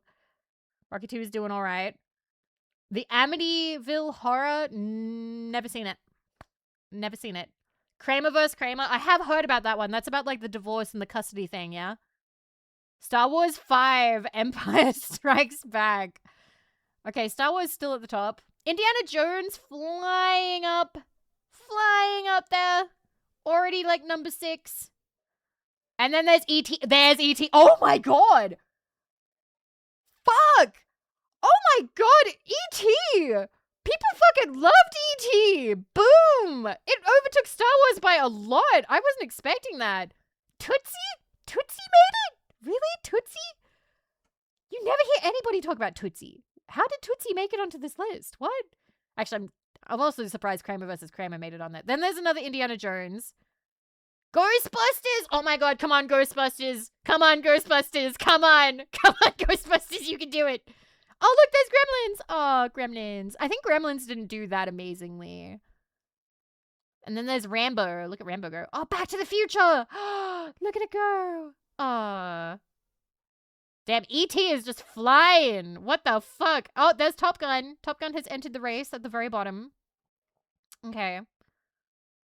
Wow, look at them marching ahead. Then Dirty Dancing. I have not seen Dirty Dancing. E.T. is destroying everyone. Crocodile Dundee, Australia mentioned. Let's go. Wow, Who Framed Roger Rabbit just flew up. Wait, Coming to America made it? And oh, there's Rain Man. I really like Coming to America. That's one of my favorite movies. I know it's kind of crude, but I still love it. And then there's Batman 1989. Flying up. Flying up there. Back to the Future Part 2, doing pretty good. Oh, shit. Oh, I love Pretty Woman. I made Marco watch that for the first time last year. It was really good. Then there's Ghost. Look at it. We're in the 90s now. It's 1990 now. Dances with Wolves. Climbing. E.T. is still doing so well. Home Alone. Oh, my God. Home Alone. Home Alone. Wow, wow, wow, wow. Oh, Robin Hood. Oh, not the one I'm thinking of. Never mind. Terminator 2. Okay. Okay. I've seen the first Indiana Jones, actually. I did like it. It was good. Oh, Aladdin 1992. Okay, we've got the Disney movies starting to really, really make it. Then there's The Bodyguard. Oh, Jurassic Park. Does Jurassic Park outdo E.T.? Oh, no, it just misses. Shit. Oh, there's The Lion King. Wow, Lion King did good. There's Forrest Gump. Is Forrest Gump? Okay, comfortably seated behind E.T., Jurassic Park, and Lion King. Oh my goodness. Oh, there's Twister. I never hear people talk about Twister. Oh, Independence Day! Shit, I saw that semi-recently. In the last 2 or 3 years, I think. Oh, another Jurassic Park. How do you keep focused? I don't know. I enjoy it. Oh, Titanic! Titanic! Yes! That's my girl! I love Titanic! I'm one of the Titanic defenders. I love Titanic. Titanic makes me happy. There it is. Wow, there goes Star Wars. We also missed Men in Black. Men in Black is also a good movie. I've seen it. Sixth Sense. Yeah, that was mildly popular, I remember. Holy shit, look at Titanic go. People fucking love Titanic. Oh my goodness. Oh, Harry Potter. There's Harry Potter, Philosopher's Stone. I saw those movies. Oh, Lord of the Rings. Hi, Lord of the Rings. Lord of the Rings didn't outdo Harry Potter. Huh. And then there's Spider-Man 2002. Oh, there's Two Towers. Oh, and there's the second Harry Potter movie. It's going. It's going. There's Finding Nemo. I remember that one doing vaguely well. And like Australia was so happy about it. Because it's like, oh my God, Australia mention. Wow, Return of the King did good. Shit, yeah. Oh, Shrek 2! Oh my God. Shrek 2 outdoing Finding Nemo and Forrest Gump. Hell yeah. Wait, Men in Black 3 was the only movie my dad went to. The only one? That's crazy! Wow. That's such an interesting choice. Pirates of the Caribbean. That's interesting. Dead Man's Chest, was that the second one or the third one? That feels later. Shrek 2 sweep. Look at Titanic go. Second one? Okay. Oh my God. I kind of want Titanic to stay on the top. I don't want Avatar to beat it. I don't want Avatar to beat it. So glued to TV watching soccer. No, not Avatar. No! No! No! No! My God! No! Wait. Titanic, no. It sunk a second time. No. Near, far, wherever you are. The Avengers. There's the Avengers. Also, I saw Deathly Hallows in theaters as well. There's Toy Story 3. Did you guys see, by the way, Toy Story 3's game is being remastered and released? Oh, there's Frozen 3. Look at it. Look at it do well. Look at it do okay. It doesn't actually do that well compared to like everything else, I suppose. Furious 7. Wow. Was Furious 7 like really good? I feel like I didn't hear a lot of people talk about it. Oh, Jurassic World. Oh shit. And then there's the new Star Wars. I went to see that. Really? 7? It was a big deal. Oh. There's Avengers Age of Ultron. Oh, there's Infinity War. Oh, they're climbing. They just... what happened with Titanic and Avatar? That's so interesting. Wait, Endgame. What the? Oh, okay. That like flew up there. Oh, the new Lion King. The one that I remember people making fun of. Wasn't there like a song like I Always Wanted a Brother or something like that? Frozen 2. Spider-Man No Way Home. Is Endgame gonna slowly overtake Titanic or no? No! Okay, so that's just where it ended. No, I want to see how that looks. All right. I think... Yep. So, it ends with Avatar at the very top. With... I'm gonna turn you guys off for a second. I want to say that's like 3 billion. That's like a lot of money. That's a lot of money. Titanic's pretty close there. Titanic's pretty close. E.T. still going strong as one of the top earners. I am interested though about why some of these movies took off. Like, was it a marketing thing? Or like, were there like economic factors that made people want to see these movies at this time? This ended in 2022. Avengers Endgame did end up getting #1 at some point with re-releases or something, but then Avatar re-released and overtook it. Oh my god. Oh my goodness. I kind of want to see, you've never watched it before? Oh, I would so watch that with you guys. But like, I do get emotional. Top grossing movies of all time adjusted for inflation. So the ones adjusted for inflation, let me see if I can find it. Highest grossing films. Where's the one? All right, yep. Highest grossing films as of 2025, adjusted for inflation. It's still Gone with the Wind. Adjusting for inflation, Gone with the Wind is still the top earner. With like $4.5 billion. Which I have also not seen. I've also not seen Gone with the Wind. Avatar, I have seen. And I remember it was okay. But like that's pretty close, adjusted for inflation. So you've got Gone with the Wind, then Avatar, then Titanic, then Star Wars, then Avengers Endgame, then The Sound of Music, which, fun fact, I've never seen that either. Even though it's a musical, and I'm pretty sure it's set kind of around the war, so like that's two things that my dad would have really liked, but we just never put it on. It just never happened.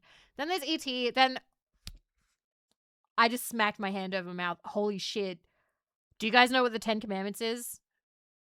This is my dad's favorite movie. This is my dad's actual favorite movie. Like, of all time favorite movie. And like, he says that he never has favorites, but he has watched this multiple times. He loves the 10 Commandments. He loves the 10 Commandments movies so much. It goes for so long. Do you know how long it goes for? I have had to watch this 2.5 times because he loves it.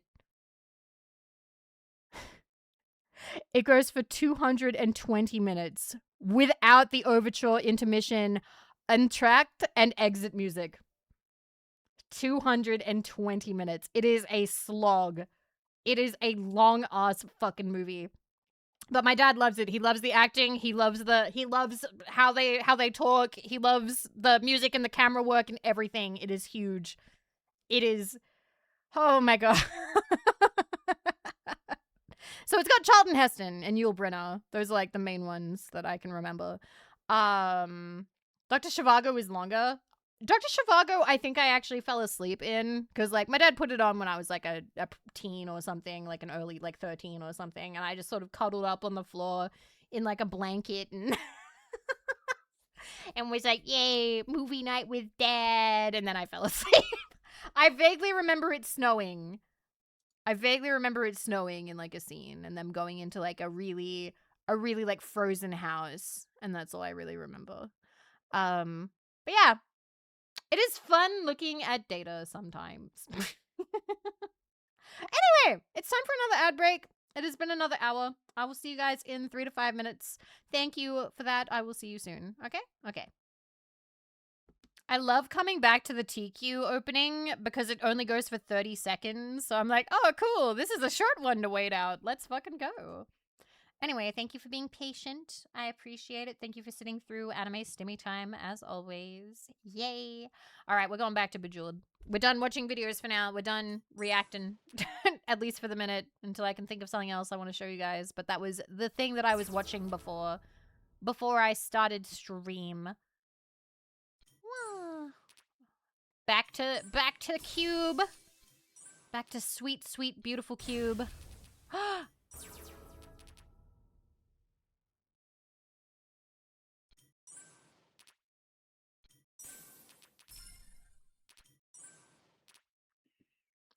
Oh my god. Play it cool, chat. Play it cool. Play it cool, bunkmates. All right, now don't Vivi this. Please don't make that a thing. Please don't mean that to mean a small, understandable mistake. Okay.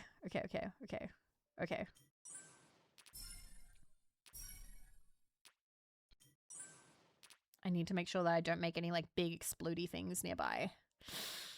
Okay. If I could be a cube, would I? No, I don't really feel like I am cube-coded as a person. I don't know what I'd be.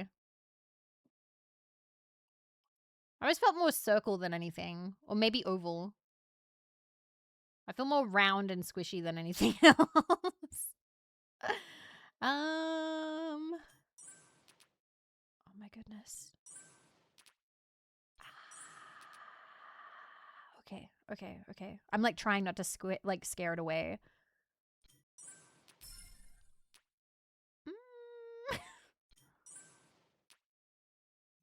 No! Oh. Okay.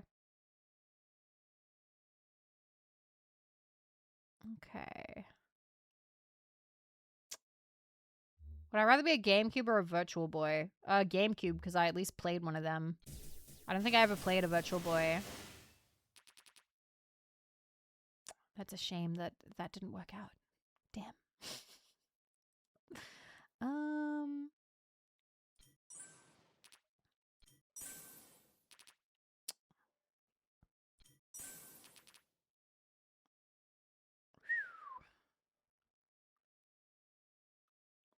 Only pick Virtual Boy if you really like Red. Isn't Virtual Boy the one that everybody like hated because it didn't have any games?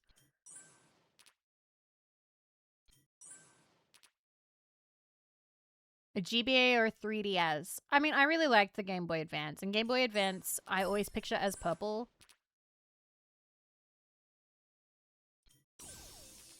That could be a cube. It could be a cube. It could be a cube. If life was good, it could be a cube. But I don't know. I don't think it will be. The original migraine inducer. What are you talking about, Wayne Gretzky? This game is the bringer of dopamine. It makes so many moms happy. Well, I fucked that up. But we're gonna blow this up now. Look at it go. Wow. Oh, the Virtual Boy. I thought you meant Bejeweled. Sorry, it was your first time chatting, so I thought you were just talking about Bejeweled. But the Virtual Boy. Okay. Ice Rain. Okay. Yeah, I did see that the Switch has, like, Virtual Boy, like, the game library. If you're, like, subscribed, you can, like, get the... There's, like, a peripheral thing you can get to, like, play them. Or there's, like, a cardboard box thing you can get that's cheaper. You can do it that way.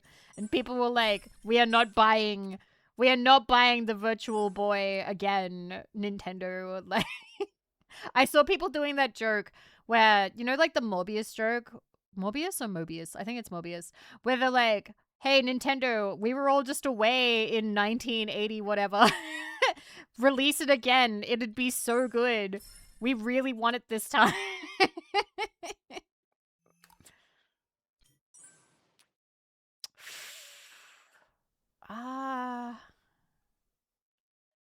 No, it's the cube. It's always the cube.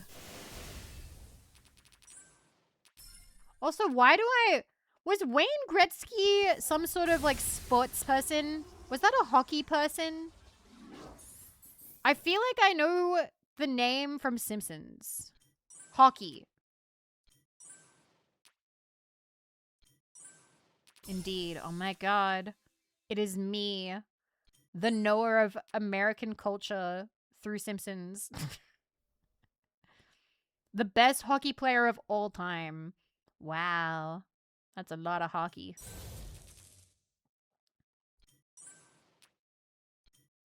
Okay. Although Ovi now has more goals. Okay. I'm a little bit scared that I may have flown too close to the sun and done too many large combos and now we don't have enough to work with. No. Okay, we're alright, we're okay. It's no, wait, no, I really wanted that green. I really wanted that one. Oh no. Move you. Move you. Okay. Vivi, your wings!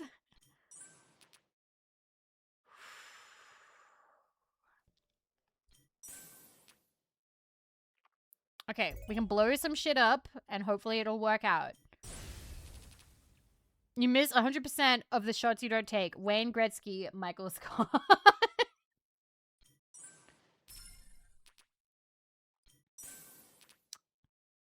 I like The Office, but whenever I go to rewatch it, the secondhand cringe gets me so hard. Like, and I don't mean like erect, I mean like it hits me very difficult in a bad way. I just can't handle secondhand cringe on that level.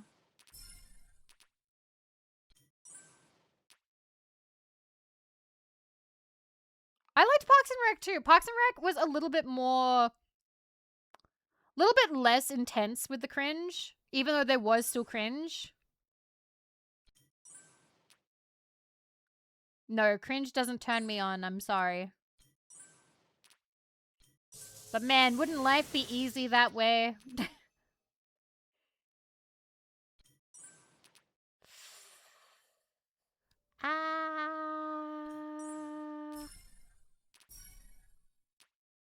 Okay. Oh, here. We are not doing good. This is going very poorly. Oh, God.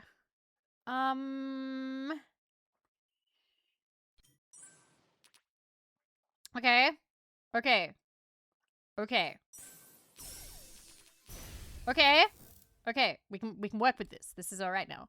I love that I tried to cringe doesn't turn me on. I feel like if it did, life would be easier in a way, but also maybe more difficult in a different way. I'm sure that there are benefits and drawbacks to being sexually aroused by cringe. I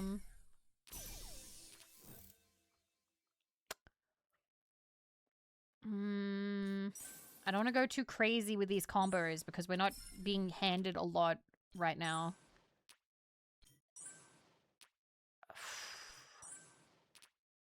Okay.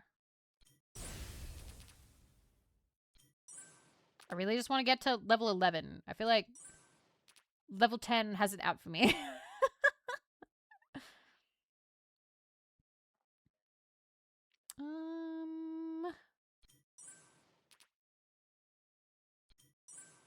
Get it.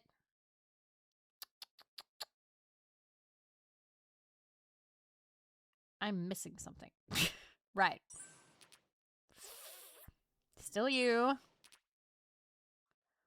Jesus. Yep, I knew it. I knew it. Level 10 hated me. Level 10 had it out for me from the get-go. Ugh. We go again. We just keep playing until bedtime. It's only 10 p.m. It's fine. Bring it down. Make a cube. How could it? It's alright. We fight another day. It does suck. Thank you, Wolf Cypher. Thank you, Plusnada. Good luck with your work.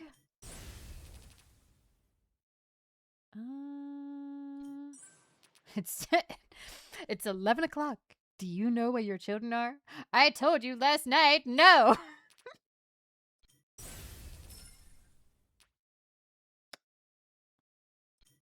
I feel like it's important to utilize level 1 for making cubes as much as possible, because it is the most, like, cube-friendly level.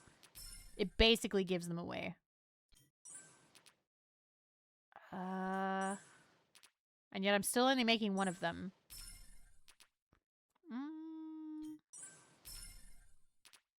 Okay. I have to hope to get home in the next 2 hours before you end stream. Be safe. Don't rush. Because technically I don't have anything going on tomorrow. I actually thought about it, and I could have done Danganronpa tonight, but I just wasn't feeling it. I was like, do I really want to do like a 8 to 10 hour stream of Makoto explain? Makoto. More murder has happened, Makoto, and we blame you. Oh shit, there's another one there. Oh, but I can't blow. Nah, that sucks. Oh no, it's turning into Final Fantasy. How did that happen? Oh my god. Alright, keep the cubes away from danger. Keep them safe. Level complete. We could have had Danganronpa. I'm sorry. I shouldn't have told you. Shouldn't have told. Now you're disappointed that it's not Danganronpa. I'm sorry. I wasn't really up to it, so like, if I was sure it was Danganronpa, there would have been no stream.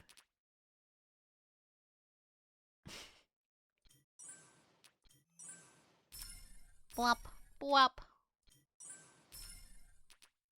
Okay. Get a reading at the end? Of what? Well. Wow, that went really well. Okay. Talking about state of play? No, but I did hear about it. There was nothing that really grabbed my attention. I was given a summary of what is, like, what was announced. And I think I haven't played Until Dawn. I think if I had played Until Dawn, I would be excited, but I have not. So there's nothing really for me to get super excited about there because I haven't played the first one.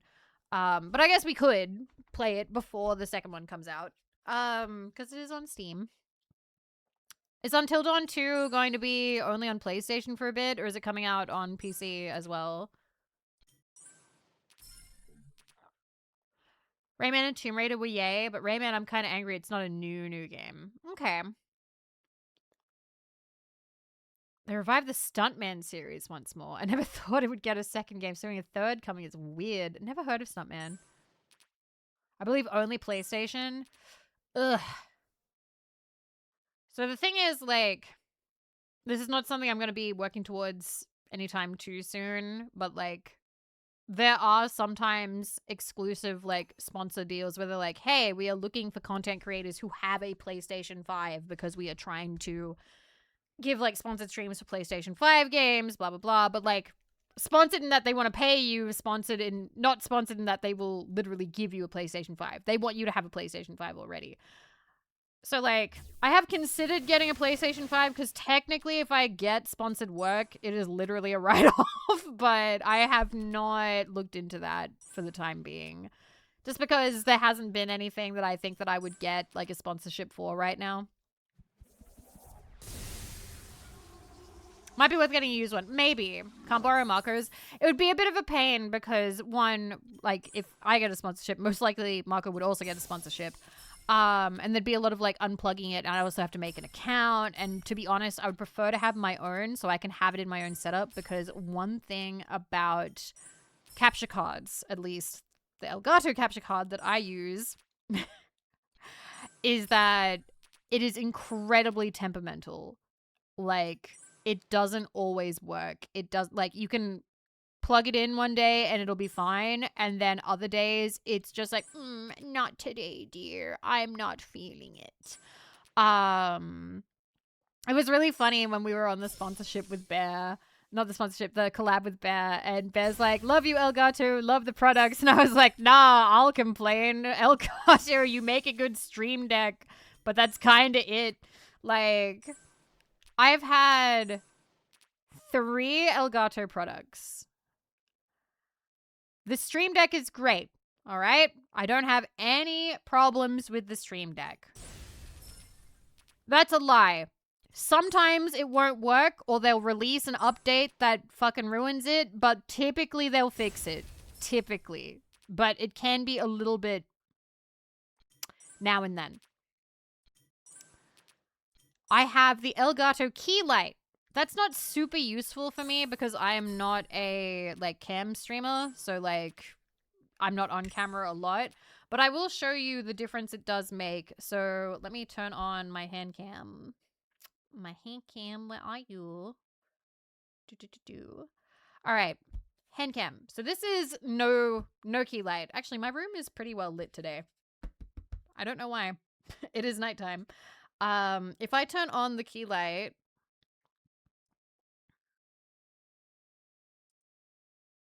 can you see? There's like a little bit of a difference, and like I can change the lighting. This is like cool lighting. This is 7000K. This is 2900K, so it's more of a warmer lighting. I typically leave it in the middle. This is at like 100% brightness. This is like down to fucking 3%. So like, it does like help a little bit in like changing the lighting. It makes a difference, but I typically keep it off when I'm not doing a hand cam because otherwise it's just blasting me in the face and my eyes are sensitive. Bye-bye. So, considering the shade they're getting, what brand would you recommend? I don't know. Because I got the Elgato, what do you call it? Capture card. I got the HD something 60S something or other.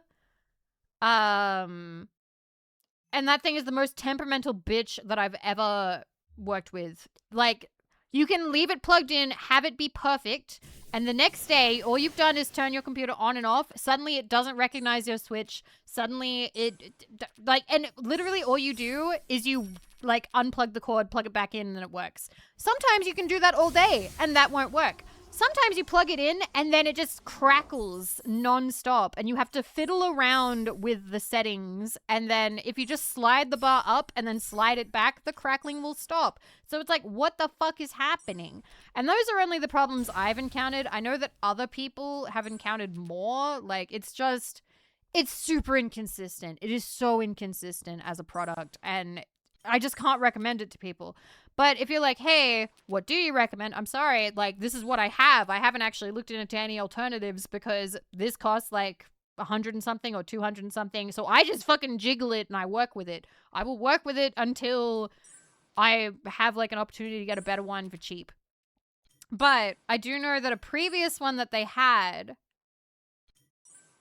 they released an update that bricked it. And I can't remember which one it was, but there is literally like an official thing on like their page be like, hey, just so you know, don't update this one because it bricks it. And then we can't do anything for you. And also we won't replace it. I can't remember which one it is. I remember Matt told me. And I remember being like, what the fuck? That's so insane. To like offer a product and have like the latest update, like the final update you give it just fucking like ruins it. And then be like, oh, by the way, this update destroys it. Also, we just ruined that fucking thing. Never mind. Don't do it. Lol. And it's like, what? What the fuck are you doing? So yeah. Seems to be the case with lots of people. Plenty have problems with Elgato Capture Card, but no one seems to know a better alternative. I think there are ones with better alternatives, but from what I've heard, they're not as like beginner friendly.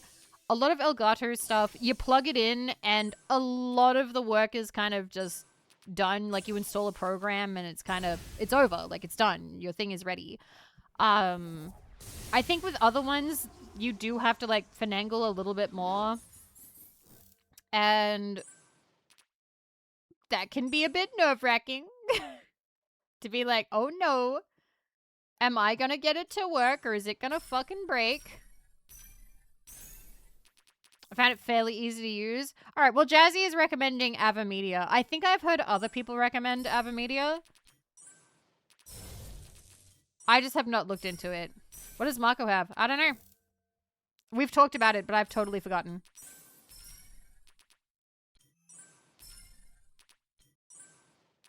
I'm just sort of in the mindset of like, I can get mine to work eventually. I'll keep it for now.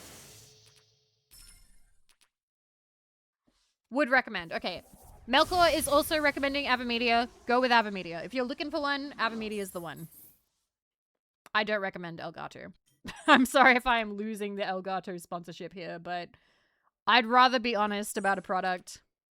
Are you hiding what she uses? No, I'm just really bad at remembering shit. Okay.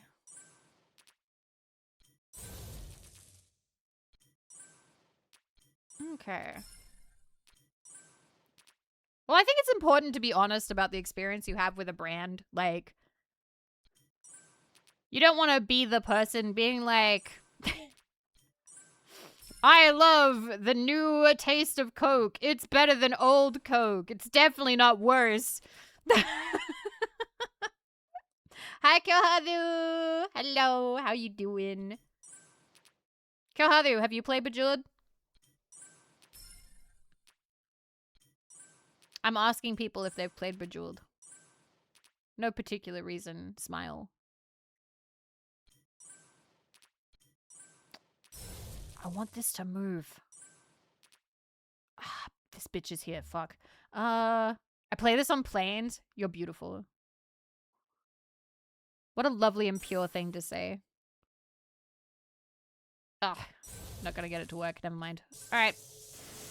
Blow it all up.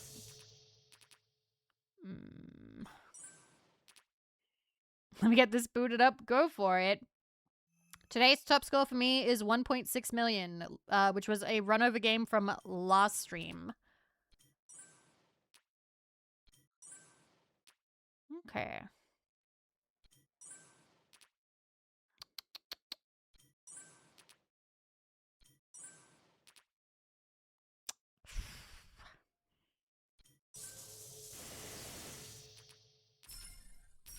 Ah, I was hoping that maybe something would happen there.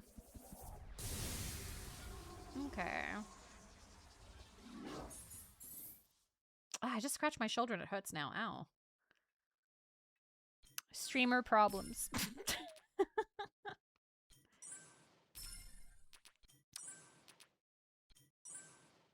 Okay.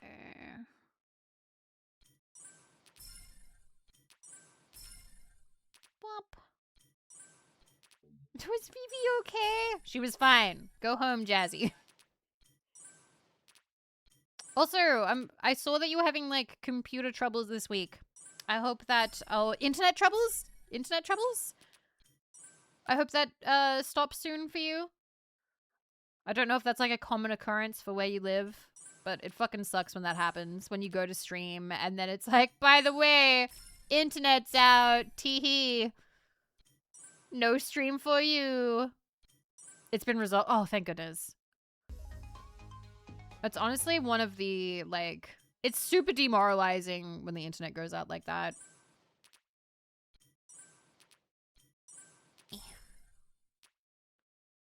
Luckily, like, things have gotten a lot better. I can't remember what Mako did to, like, fix up all the setting stuff, but, like, we don't seem to have as much internet problems anymore.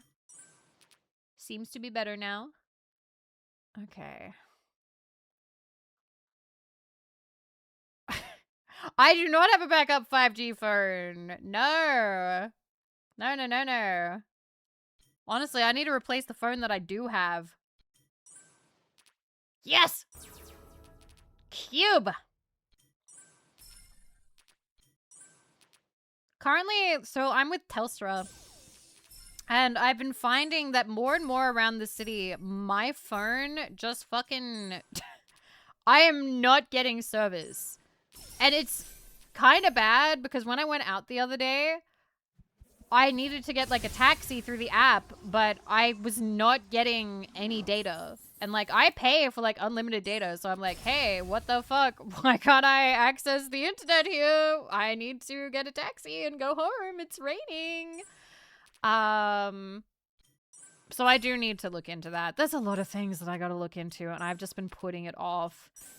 And it's all kind of piling up, and did I cancel the mobile data thing? So I do have that. I do have actually, that's right. I don't have a backup phone, but I have a backup portable mobile hotspot thing. But I keep that at home because I did buy that for streaming back when I lived in the middle of nowhere. I am going to cancel that though, because I don't use it that much and I haven't needed it since I've moved basically. It was good for like traveling, but it's not really necessary day to day anymore. Make a list, let chat pick at it. What do you mean pick at it? Like pick it apart? I don't know. I don't know if I could handle that.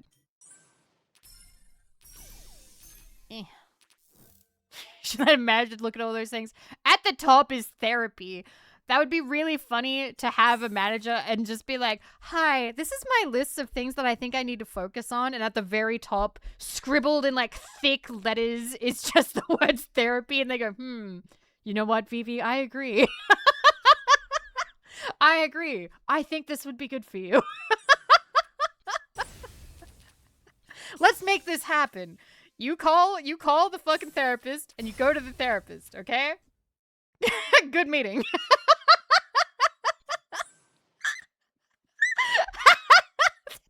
the manager goes to that would be pretty funny actually, to like pay for it and have them like sit down and be like, hi. Bunch of arrows pointed to it. I wanted to look like one of those crazy room pictures, like from that Slender game where it just says therapy in like big letters and it's circled really roughly with all the arrows and shit pointed to it. Bolded, underlined, therapy. Therapy. Oh, goodness. I already know the first things I want to say to a therapist, though. Which, I don't know if that's good to be, like, rehearsing what I want to say to a therapist.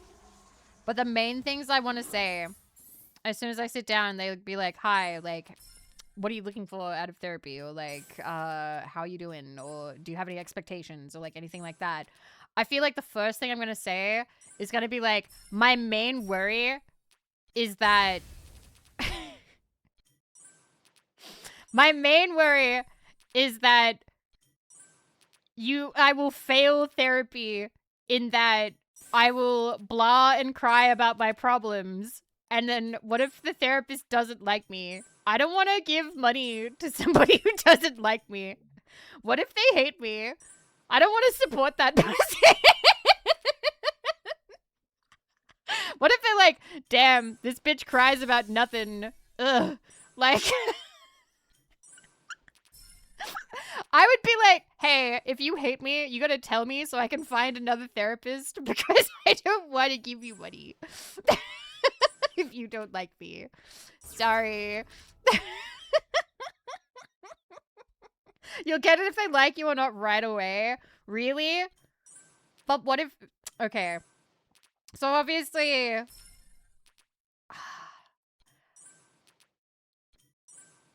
One of the reasons, so I've had a good therapy experience. I've had a good therapy experience before, back when I was diagnosed with anxiety.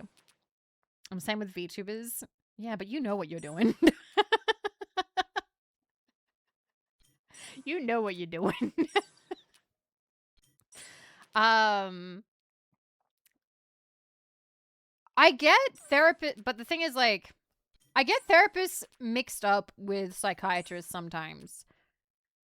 And remember how I have a friend, or I had a friend that I told you guys about from high school who got into MLMs? I can't remember if she is a therapist or a psychiatrist now. And I know, like, not all therapists, not all psychiatrists, but knowing that she is out there and she is insane and she is helping people, trying to help people despite the fact that, like, she was actively scamming people into predatory, like, business practices, I kind of don't. I kind of have trust issues. Like, I don't know. I kind of want to be like, hey, before I give you any money to help me with my mental health, please let me know, have you ever been part of an MLM? Because I don't think I can work with you if you've ever been part of an MLM.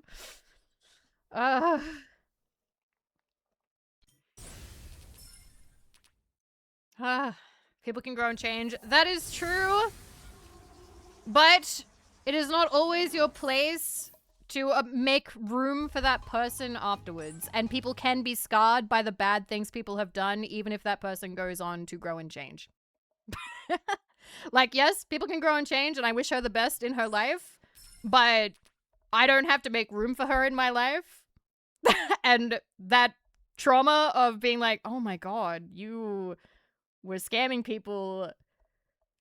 Yikes, now I'm slightly less trusting of people in your profession, which I know is silly, but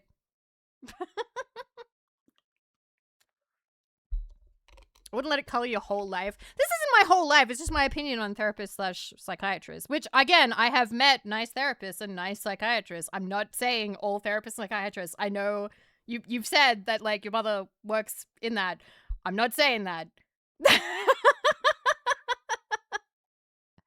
But that is the experience I had. And that would be something that I'd have a great time working through in therapy and not with you guys. It's all good. It's all good. But you don't gotta. You're fine.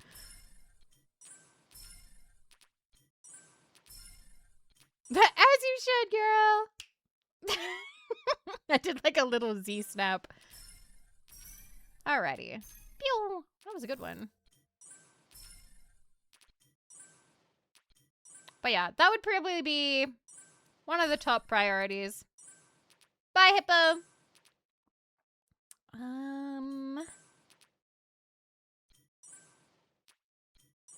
I like playing therapist. I don't think that is tenable long term.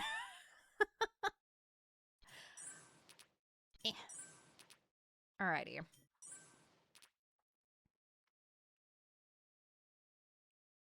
I think it's mostly just me wanting to work through stress stuff in a healthier way. Also, maybe revisit how to not fucking catastrophize so fucking much. Don't make me use the cube. Aw, you bitch. There we go.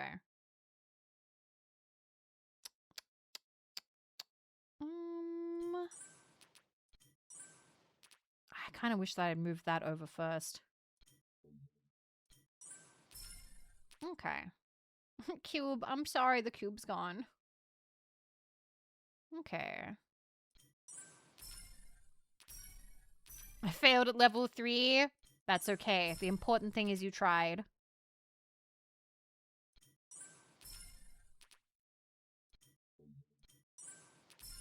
I feel like there's got to be like a pattern that when you see it, you can build off of it. And I am just really bad at recognizing that pattern.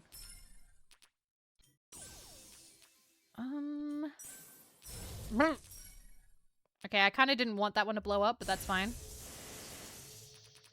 I'm used to endless mode. Isn't this endless mode? This is classic, yeah? I haven't even really been playing the other modes because I've just been chipping away at classic again. Because I 100%ed the game on my last computer. But now I don't really care about that because I already have all the achievements. So now I'm just playing classic mode. I was pretty good at poker mode though. Oh, Zen mode. Oh, I see. Yeah, that's the mode where like you do just keep going forever. Okay.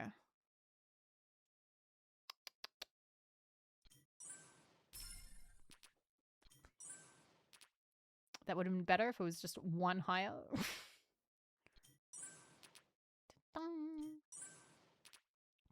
Does this mode have an end? I don't think it does. It might actually. Wait, there might be? I don't know. Oh, I hope you had fun, Flame Fist. Oh, yep. The Ice Wall one is so stressful. I do have the achievements for it. I have 100% of this game. The Ice Wall one, I think, was actually, unironically, one of the hardest ones to get because I just did not enjoy that mode. It was a huge laugh. That's good. I am glad that you had fun.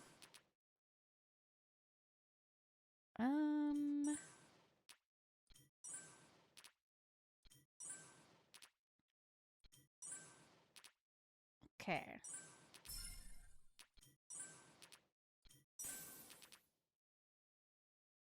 I haven't seen any comedians in a very long time. I don't think I've actually gone to a dedicated, like, comedy show. I mostly go to, like, plays. I've seen stand-up at, like, festival, but other than that... Uh-oh. Wait, no, we're still good. We're still good. We're still good. I did really want to see Dylan Moran, but it just wasn't in the cards at that time. And now I don't know if he'll ever come back. Sad. Ross interacts with the crowd, so it's lots of fun. I'd die. If I'm honest, if I go to a show, I do not want them to interact with me. It's like the opposite of streaming. Like, if I'm at a show, I would absolutely panic if a comedian was like, what do you do? I'd be like, oh no, oh no, oh no. Especially because, like, what if it was recorded and people saw? Yeah, sit in the back. I definitely want to sit in the back. Because, like, oh no, that was a thing! Oh my god, I hate my life so... Why? Ugh. Life is brutal.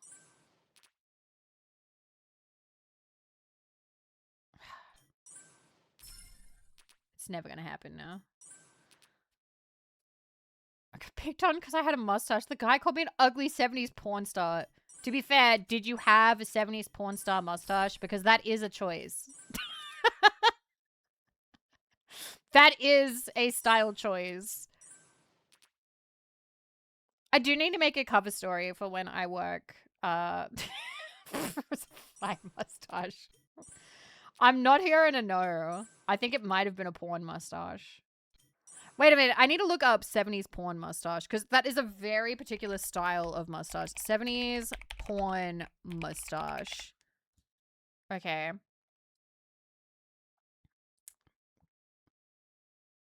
Okay. I'm just making sure that there's nothing actually, like, pornographic here. Okay, cool. There's nothing pornographic here. So I've brought up Google Images. Can you point out the mustache? These are some good mustaches, by the way. Like, this is good. The Tom Selleck is good. The Tom Selleck is a good mustache. All right? I don't know how I feel about this one. This one, I don't know. It's a little bit split up a bit. This one's hilarious. This one doesn't actually look like a real one. See broccoli hair in the bottom right? So literally that one. The one that I was literally being like, this one doesn't look very good. Oh my fucking god. This one, I don't know. It's kind of curved down like that. Ouch. No, I'm more on this, like, Tom Selleck, and I kind of like this one, but it could also be the armpit hair. The armpit hair is very nice. This is a nice combo. Also, whatever 1979 cult calendar, he's looking pretty good.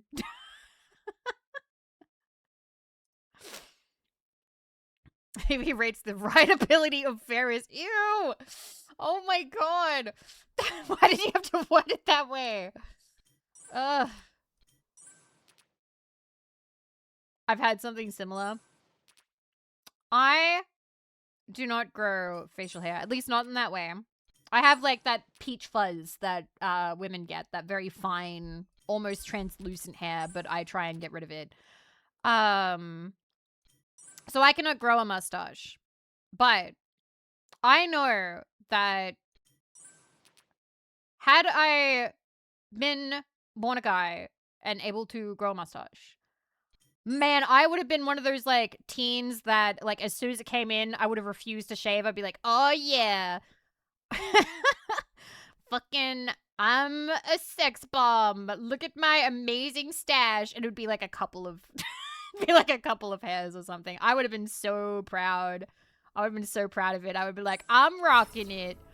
Oh my god, it gave me the cube. Thank you. Thank you, game.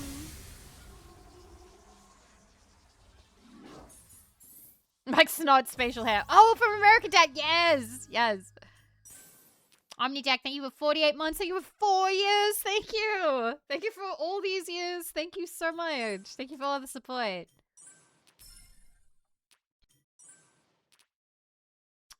I'm now thinking about it because I'm thinking about, like, the men in my family and what their facial hair is like. My dad had fairly... Oh my god. No! No, you were right there! No! Fucking... Alright, I can make a cube there, but it's not the same. It's not the same. It would... Ugh, that would have been so good. Life. Why you do this to me? Why you do this to me? Also, I just realized I could have also done that. God damn it.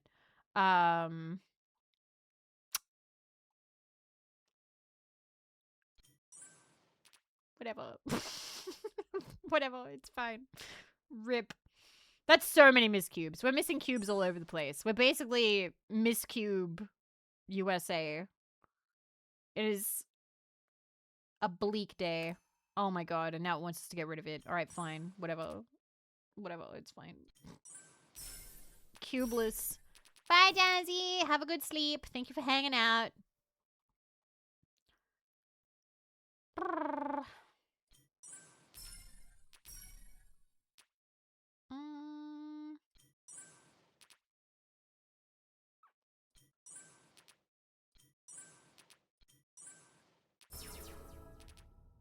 Okay.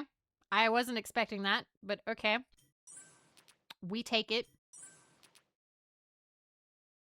When God gives a cube, we accept it. Pity cube! Hey, I survive off of pity.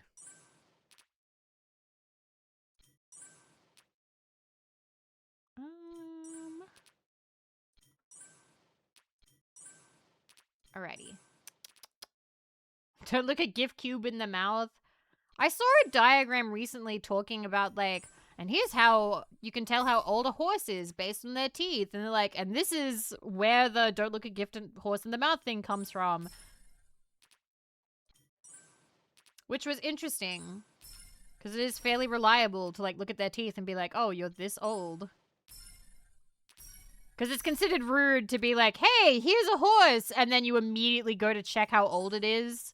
Because you're, like, checking the value of, like, their free gift. And that's why it's considered rude. But I feel like you wouldn't do that in front of them. But then privately, you would probably need to look it in the mouth. They live for decades, true. But I feel like you would eventually need to, like, check to be like, all right, like, do you need certain care? Yeah, it is the equivalent of immediately checking a price tag on a gift. Absolutely. Although, in my family, they always took the price tags off. Always. Which is weird, because they'd include the receipt. And I don't know if you... Wait. If you take off the price tag, can't you not return it? I'm now questioning this. No? Wait, you can... So I know when I worked at Rivers, you could return something without a tag, because tags fell off all the time. Depends on the store. They'd include the receipt? Yeah. So, fun fact. Gift receipts! Yes! Bin order, yes. So there's actually a thing called gift receipts that don't tell the price of the product. So it's proof of purchase, and you can return it, and then when you're there, you can find out how much it is. But until then, you don't know how much they spent. Gift receipt is basically like, hey, if you want to return this, you can. But at a glance, you can't tell how much. Like, you'd have to go into the store to find out how much it cost. I'm gonna get rid of the green. Pew. Yes! I believed and it gave. Yes.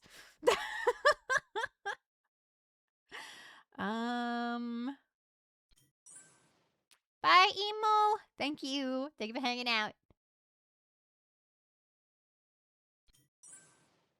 Okay.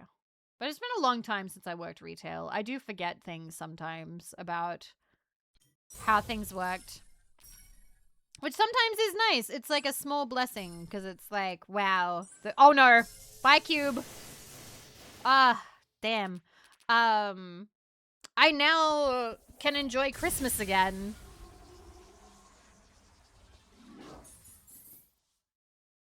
Okay. I was really hoping that would be something. But it's not.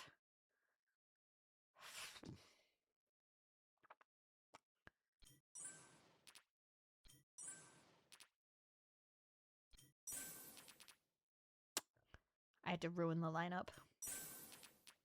Still can't stand Christmas because of retail trauma. How long has it been for you? For me, the last time I worked retail was 2019. It's been 7 years.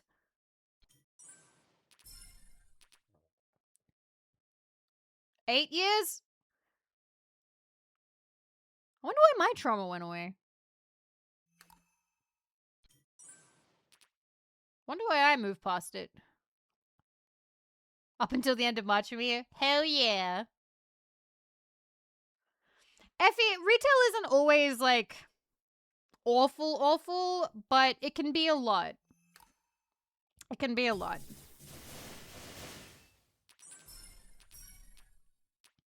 Particularly, like, Christmas and huge sales.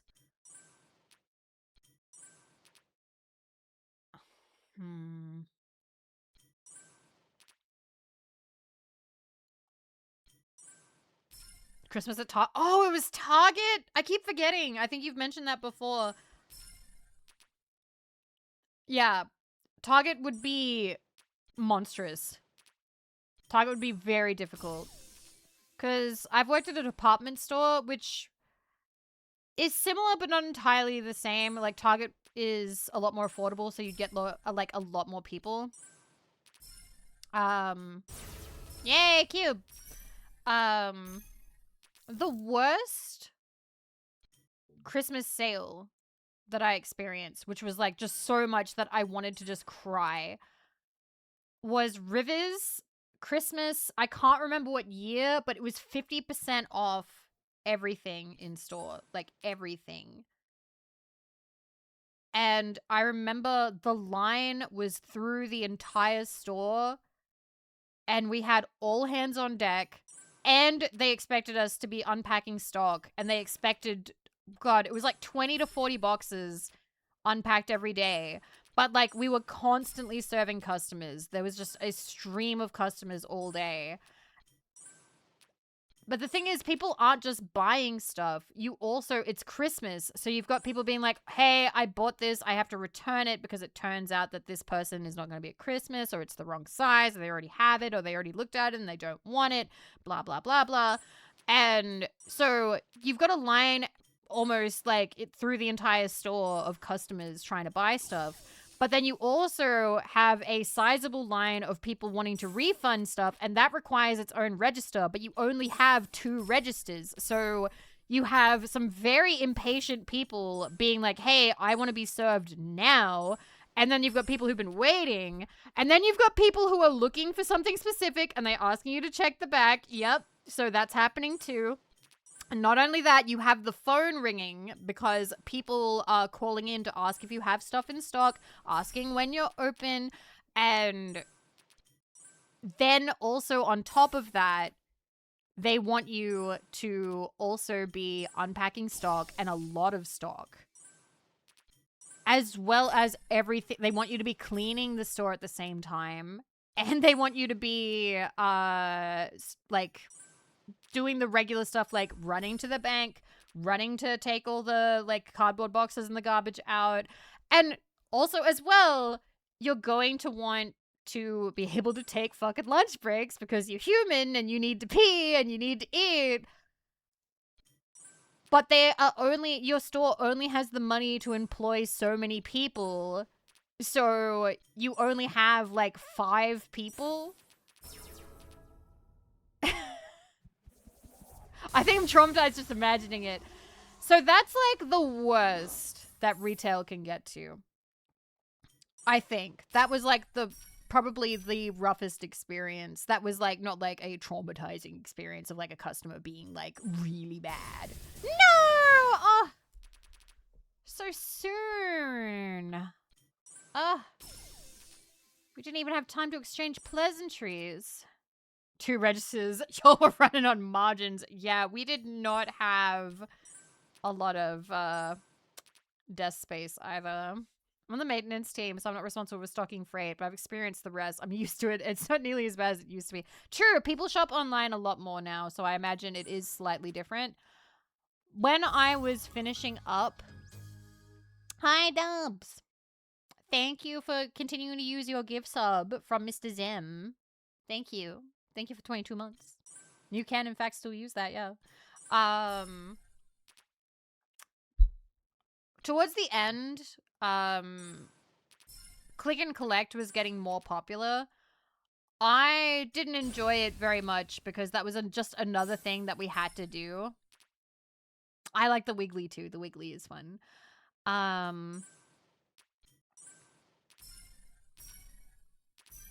Because with click and collect, we still had to like run it through the register as like being collected. So it wasn't that simple. And there would be people who would use click and collect that didn't know how it worked and would be like, hey, I have a click and collect. I can just grab it and go, right? It's like, no, I still have to like ring you up. I still have to process it through the machine. And like, they'd be like, ugh, I bought stuff online because I was trying to like avoid this experience. And it's like, well, I'm sorry, but I still have to like run it through because the computer needs to know that we sold this item and it's not in stock anymore, that you actually came and got it. I'm sorry. God. Memories.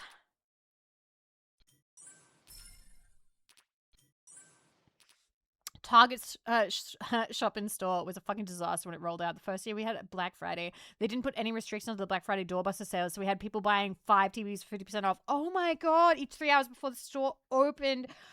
Oh my god. Oh my god. Yeah, so like Australia has Black Friday sales as well, like the Thanksgiving sales, because they try and compete with online sales, which includes American stores now. Originally, I feel like we didn't, because when growing up, I don't remember us having Black Friday sales. I don't remember that being a thing. But it's definitely a thing now. It is definitely a thing now. I don't really remember it while I was working there. Yeah, I've seen the footage of like people getting trampled in America. That's like, wow. Like it feels dystopian. That's crazy. You've told me that story before. You've told me that story before, Donut Bro. That's like a lot of fucking books. The most books that I ever sold at the bookstore was not to a person like just buying them for themselves. It was to a real estate agent who was staging a house. And they needed books to fill out the bookshelves to make the store, not the store, the house look more like lived in. And we had, so the bookstore that we had was a discount overflow, like books that didn't sell. We got them from publishers for dirt cheap so they could empty out their warehouse. They're basically books that were once really popular, but they accidentally did one too many like reprints and people weren't buying them anymore, or books that flopped. One or the other. Yeah, that was the bookstore. The bookstore was technically, well, we did have secondhand books, but these were also brand new books from the warehouse that they had overprinted. Also, it's almost time for an ad break, so I'm going to do that really soon. So when the real estate agent came in, they were like, hey, I want to buy like a trolley worth of books. And they had a trolley with them, like a shopping cart. I don't know where they got it from. They were like, I basically want to fill this with books. And they went, could you, like, and our books were, because it was the book grocer, every book was $10 or 5 for 30, I think, or 5 for 40. I think one of them, it got knocked down price if you got enough of them. I think it was 5 for 40. It's been a while. And they were like, can you like fill this up? Any books that just kind of look nice, if you have any like aesthetic-y looking ones, but also just like, don't give us anything like too popular. Give us the stuff that like you would like to get rid of. And that was great because we gave them a fuck ton of like old cookbooks that nobody bought. Because there were a lot of like cookbooks that were very like, pardon the food pun, waffly, because it would be like, when I was in Tuscany, my grandmama would blah, blah, blah, blah, blah, blah, blah, blah, blah, blah. And then there'd be like a tiny little footnote of the actual like ingredients and the instructions. Like it was basically like a autobiography, but pretending to be a cookbook. And I hate those. They feel very pretentious. Internet recipes, the books. Anyway, it is in fact time for an ad break. So I am going to take that ad break. And I will see you guys in 3 to 5 minutes. Alrighty. What's the next one going to be? Ba-da-ba-ba-ba. Oh my god. Hey, why did you do... Oh, whenever we do TQ opening 8, it suddenly stops the entire playlist. We will do this one. I'll have to handpick it. There you go. Thank you for being patient. Simi time is once again over. We go back to business, back to cubes. We continue until I don't want to play anymore and I want to go to bed. Chill stream. Wooba. That's a new one. That's cute.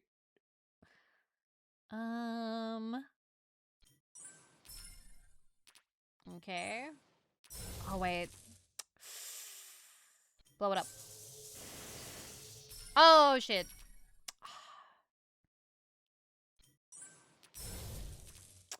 Sometimes I think I'm doing a good move, and then it's, nope, no, I'm not. I had to sacrifice the end of the level. Yeah, sometimes that happens.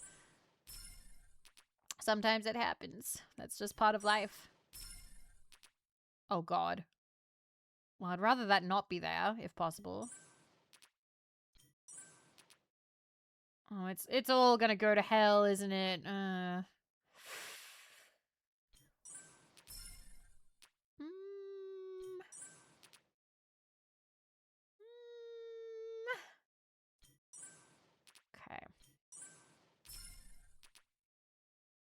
Also, I know this was like a billion years ago in stream, but I did see Plentiful say at the start of stream that it would be nice to do another like Spyro like speed run. I don't really speed run Spyro. I just kind of play Spyro and then we just play it start to finish. I could totally go for another Spyro. Just the first one, probably. I was thinking about getting it on Switch just to like finish it on that. What about Crash? Crash I'm not particularly feeling right now. Crash is a level of precision that I'm not feeling in the mood for. Crash requires more from you. Oh my fucking god, it really wants me to blow up this blue one. I'd rather not. Switch does not have achievements. Switch would be for the love of the game. Just me supporting Spyro as much as I fucking can. Okay. How is Puzzle League? I still play Puzzle League, actually. I was playing Puzzle League earlier. I'm currently playing on super hard difficulty, and I am up to Misty. I am up to Misty.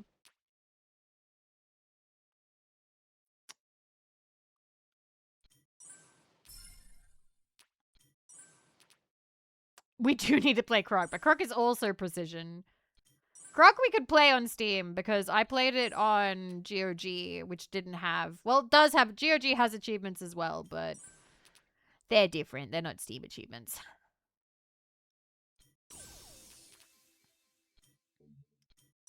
I said down. I do hate to tell you guys this, but just because we finish a game on stream doesn't mean that it's the last time we play that game. Fine, blow up the blue ones.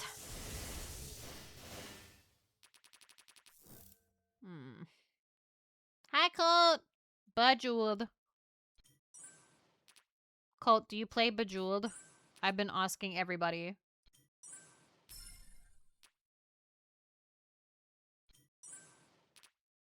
What is your mom game status? Played some when I was younger on WoW. It was on WoW?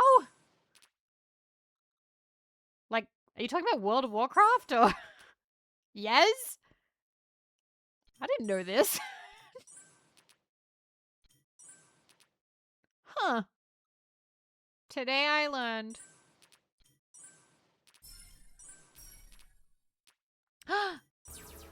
Cube!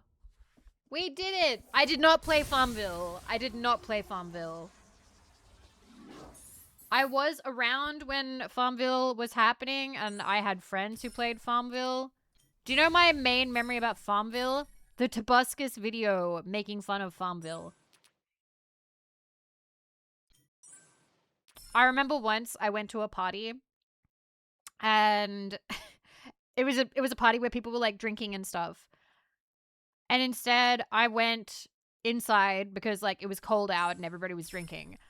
And there was a friend who was a self-admitted nerdy guy who we had gotten along in high school, and I was there with like ex-partner, and he was also like, oh yeah, it's cold outside and I don't really want to drink. We went into the parents' bedroom and on their computer started doing, hey, let's look at YouTube videos.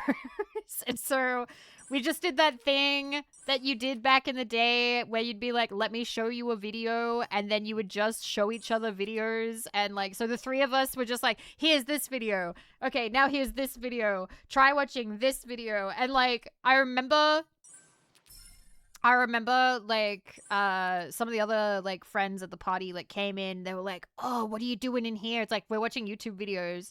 And it's like, oh, you guys are no fun. And it's like, we were having fun. Not everything has to be sex and drinking, okay? Sometimes you just want to go into the parents' bedroom and show the other people a funny YouTube video. Good times. It's more fun. But yeah, I remember one of the videos I showed, like, I really remember putting on the Tobuscus Farmville video. And like, we just had like a bit of a bitch session. Oh, I even remember the conversation because we got all like, oh, that's not real gaming. This is fake gaming. We're real gamers because so ex-partner really liked like Halo and like shoot 'em ups, like Gears of War, that kind of thing. And the other guy really liked JRPGs, and he also liked Kingdom Hearts and like stuff like that. And so we were all just sitting around age 19 being like, we're real gamers in the year 2011. None of this. At least I think it was 2011. I think it was 2011 because people were drinking.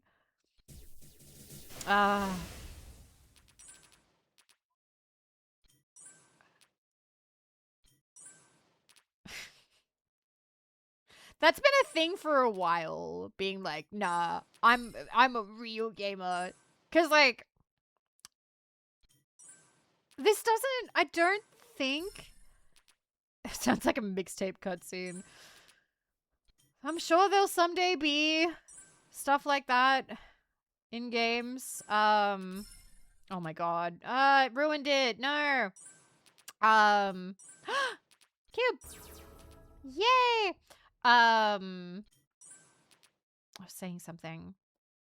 Because back when I was in, like, high school and then after high school, there was a lot of... A way to dunk on somebody was to call them a mobile gamer. To be like, oh, you only play games on your phone. You're not a real gamer. You don't have a console or a PC that plays games. You're just a mobile gamer. And the other way of doing that, it also was tied in a little bit with, like, misogyny as well, because it'd be like, oh, you're a girl. You only play mobile games. Go back to playing the Barbie Horse Adventure, which wasn't even a mobile game. That was not a mobile game. But, like, I don't know what the mobile gaming scene is anymore. Like, do they make games for mobile anymore? It's specified into gacha game players. I see. Okay. Mega Milk, hello. Hello, Raiders. Hi. We were just talking about the old times when I was in high school and people would make fun of people for playing games on their phone and call them not real gamers. Which, by the way, I had a console, so not me. But, like, you know, whatever. If they were having fun, whatever. Hello, Raiders. Hi, I'm Vivi of Vividly Vivi. I'm radioactive Australian VTuber, and here we do whatever the fuck I want. Ba-bang. We're just playing Bejeweled today. I wasn't like those other girls. I had a PlayStation 2. I didn't actually have, like, an Xbox or a PS3 for, like, a while. We just kind of rocked the PlayStation 2 for a very long time. And I didn't have a PC that could play games for even longer, I think. Because when I was, it does kick ass. It does. I love Bejeweled.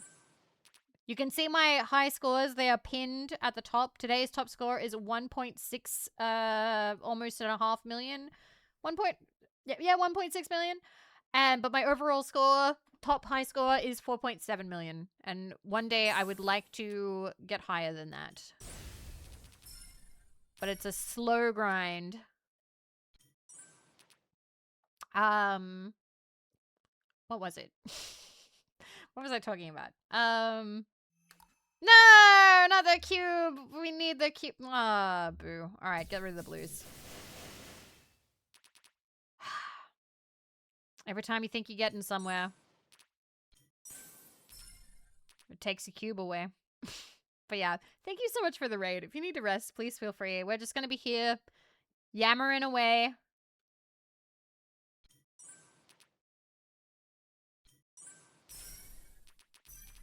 That does... Oh, I've completely forgotten.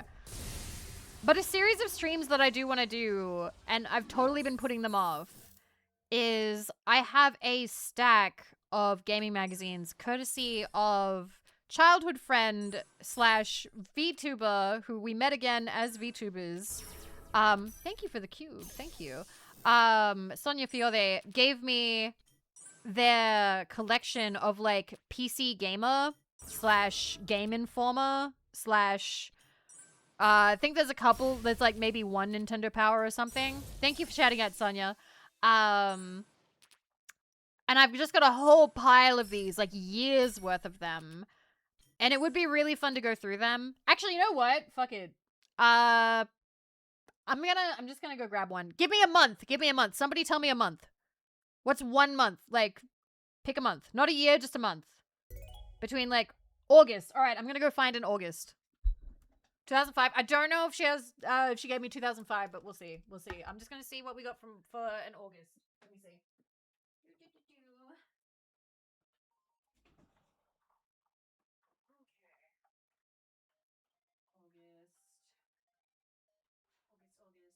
Oh my goodness. Okay, one. All right, what else do we have? We got you. We've got... What are you? I don't know.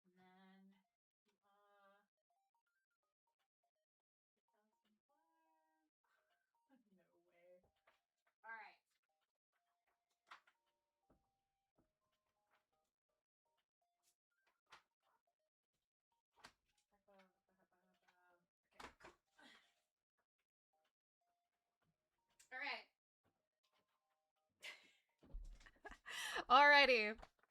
Vivi, Gamer Archivist. Well, Sonia knows that I like to collect magazines. And it is better to have them than to throw them away, I think. A lot of these may have already been backed up, but I think that they're neat. Anyway, I might have to blow up my hand cam for this, but let me just show you. Where is it? Vivi hand cam. All right.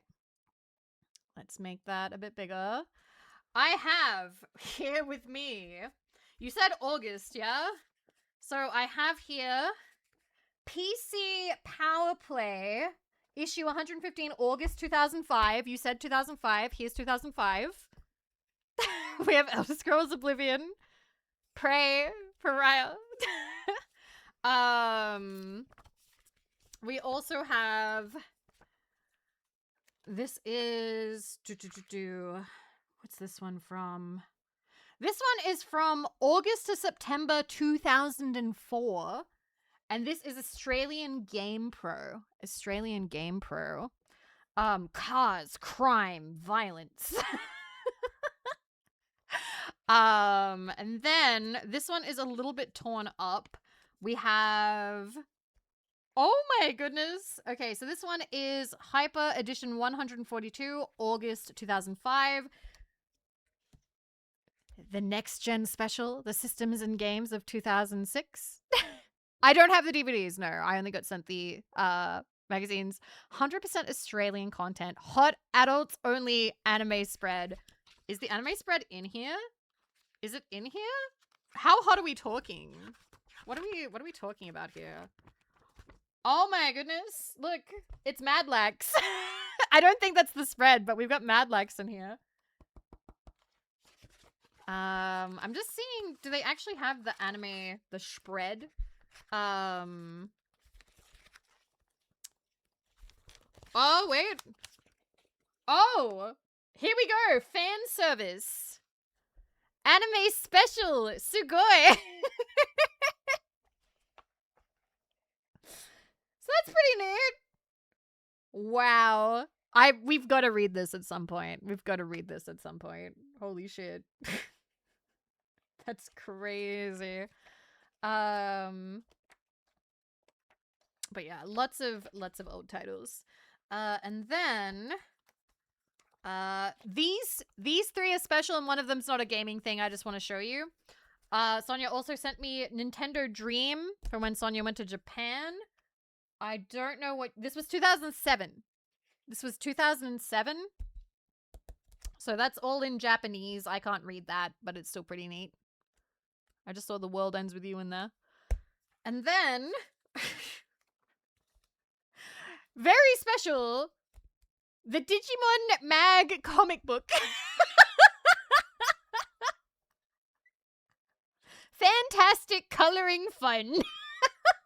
I don't know if I can open this one. Might have been filled out. Oh no, it's actually like comics. Just filled with, oh look, Simpsons, an ad for Simpsons. Cool.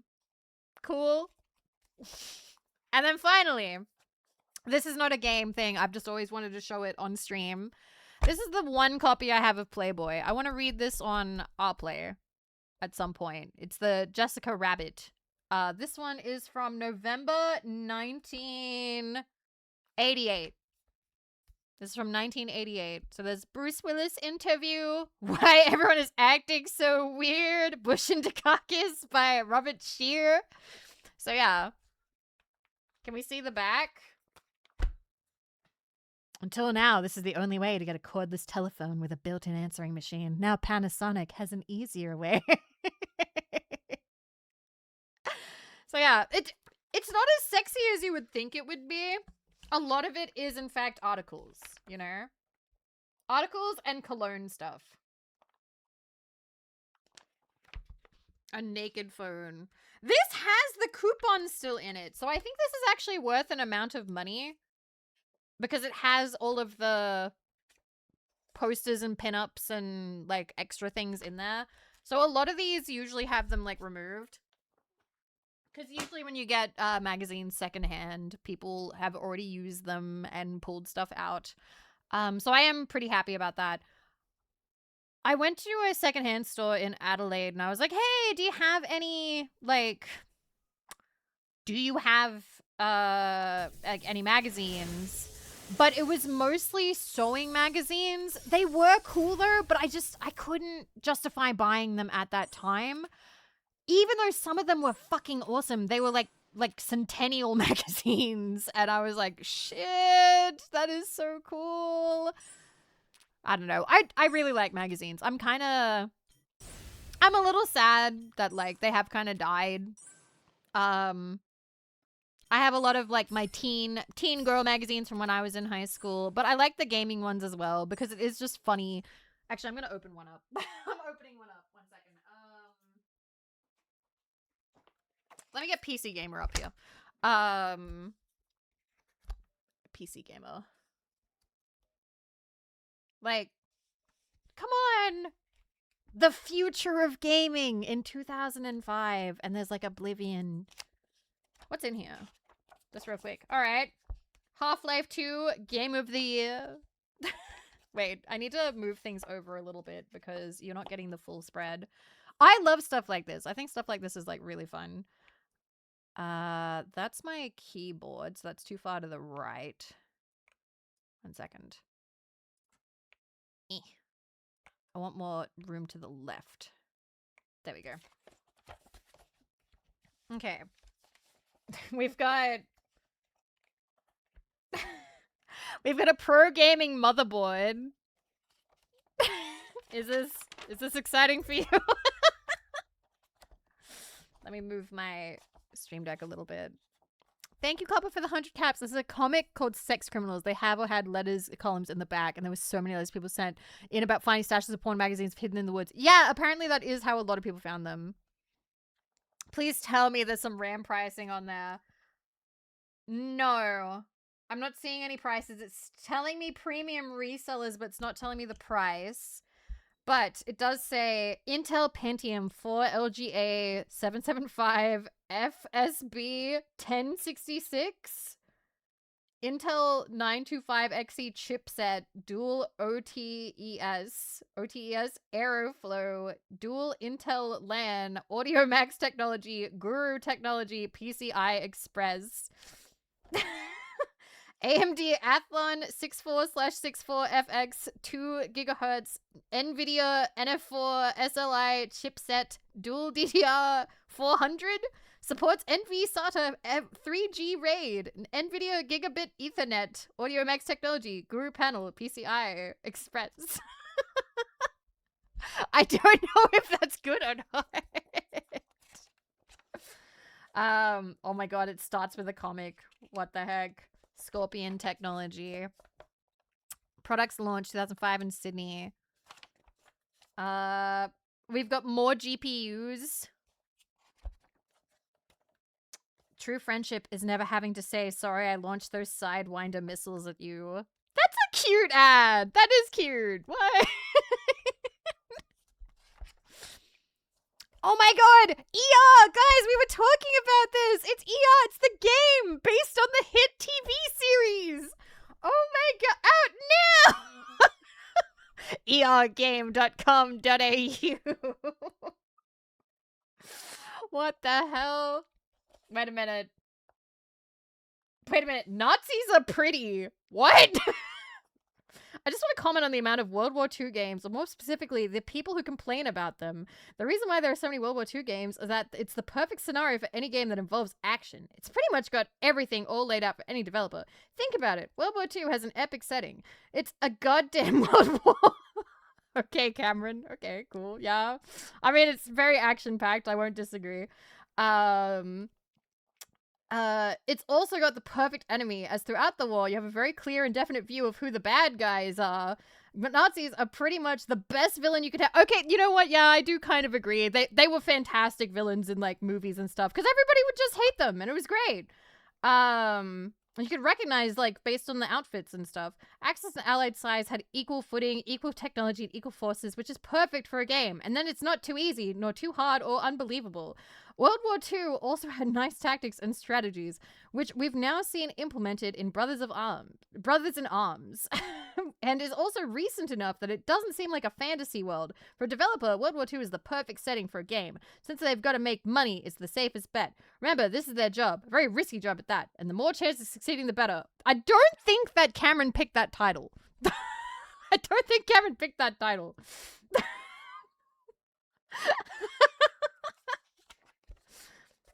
Oh, it's worms. What? Oh my goodness. Oh shit, look, World of Warcraft, Battlegrounds. Look at the graphics. Okay. Rome Total War. Oh, we've got more computer stuff. Nemesis Elite. Ooh, it's got 3 blue LED fans. I mean, the uniforms were like, I forget who they were designed by, but like they're famously like well designed.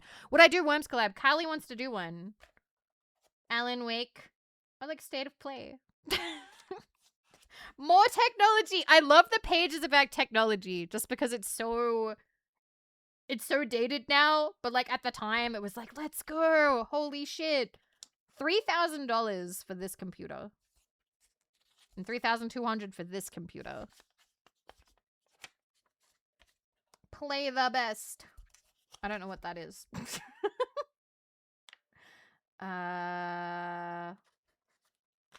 Guide to the future of gaming and beyond. Okay. So are these like the games? Are we gonna see them? Prices stayed the same. In Australian dollary dues. Yes, Australian. Okay, posters. We've got more stuff for sale, more computer things, Computer called Candalf. Oh, look, furries. Interesting. Vintage Furries by Sean McNally. Wait, go back. What was charting? PC Games chart. Number 1, Empire Earth 2. Number 2, World of Warcraft. Number 3, The Sims 2 University. Number 4, Half-Life 2. Number 5, The Sims 2. Number 6, Stronghold 2. Number 7, Lego Star Wars. Number 8, which is arrow going down, Star Wars Knights Old Republic 2. The Sims Full House. Medal of Honor Pacific Assault. Counter-Strike Condition 0, Doom 3 Resurrection of Evil EXP, Doom 3, I'm guessing that's expansion, Age of Mythology Gold, Flight Sim 2004, Century of Flight, Close Combat First to Fight, Rome Total War, Age of Empires 2, Gold, Trackmania Sunrise, and Star Wars Republic Commando at number 20. I don't want to go through like the whole magazine, but like pretty much all bangers. Oh my god. Oh, there's a Duke Nukem.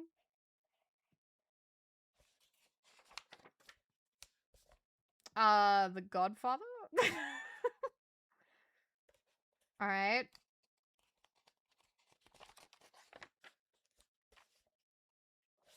Oh, wait. Okay, so it's 11 Cold War, 10 Auto Assault, 9 Hellgate London, X-Men Legends 2, Desperados 2, Cooper's Revenge, Jaws Unleashed, Commandos Strike Force. I remember seeing these kinds of games around. Godfather was an amazing game no one played. Hitman Blood Money. Thought Cyberpunk RPG was dead. Think again, Metal Heart.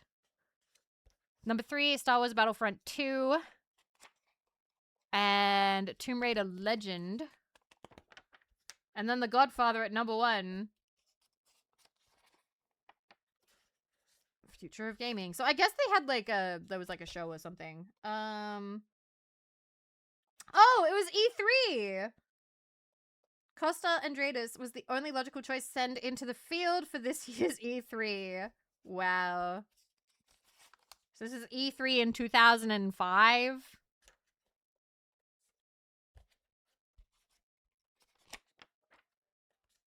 This is all very small text. I'm not going into it right now. Because I would want to do like a whole stream for it. Oh, in love with Oblivion. Oh. Oh my goodness. Always a nihilist heart, Alexander James Burke was searching desperately for something to believe in. Then he saw Elder Scrolls Oblivion, and as he starts by saying, he fell in love. Aww. Aw, he loved it so much. These are some nice, like, in-game, like, shots they took. Very nice, actually. Your character is going to look better than anything you've seen, and the customization options available are phenomenal. Oh, and then it's over. Whatever Pariah is, I've never heard about it. So they reviewed Pariah, Imperial Glory, Guild Wars, Close Combat, First Fight, Cold Fear, Delta Force Extreme, Psychotoxic, and Bargain Bin and Points of View. Alright. Pariah was trying to be Halo 2, I see. Because I've never heard of people talk about Pariah. Imperial Glory, Guild Wars. I've heard about Guild Wars, but maybe not this one. Close Combat. EB Games exclusive, 20% off. Delta Force, Psychotoxic, and this is the bargain bin. Chessmaster 8000! Oh my god! Thief 2, Missed the Masterpiece Edition, and Flanker 2.0. And he did points of view on Brothers in Arms and Trackmania. Oh, and there's a Max Payne. More computer parts. Oh my god. Oh, look at retro desk setups! Look at that! This looks like a TV. I think it is. What magazine is this? This is PC Power Play. This is PC Power Play. It's an Australian one. Most of these are Australian ones. So chunky. Oh my god, it's the Roboraptor!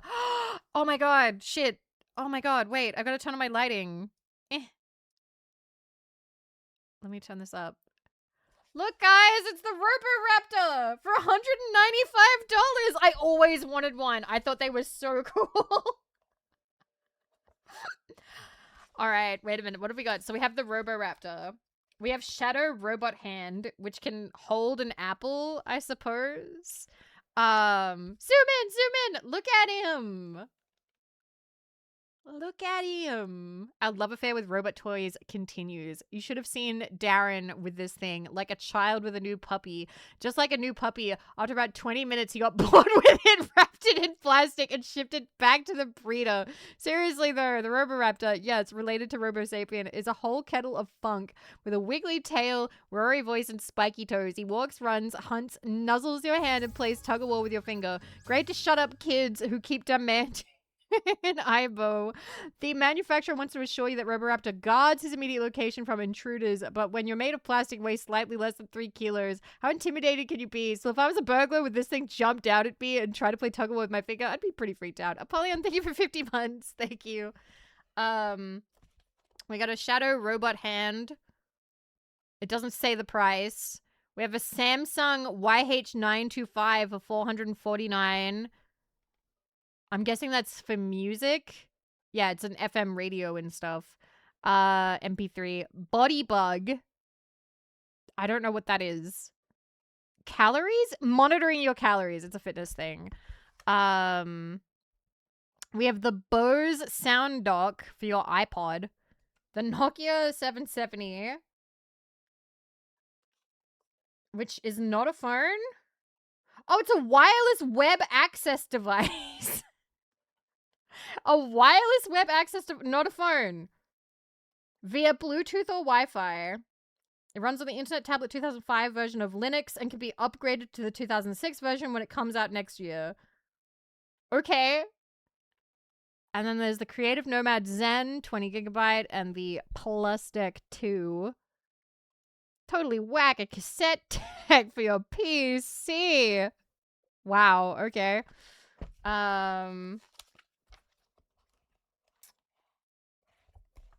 This is, wait a minute. Is this talking about, oh my god, it's a timeline about computer processes.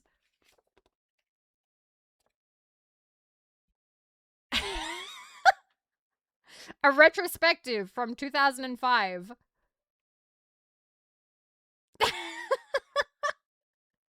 That's kind of neat. Yeah, Joey, I have a lot of these. More computer parts. And then they've been reviewed as well. This one got a 9, the Asus Extreme. More computer parts. Big screen. Okay, we've got cases. I love stuff like this.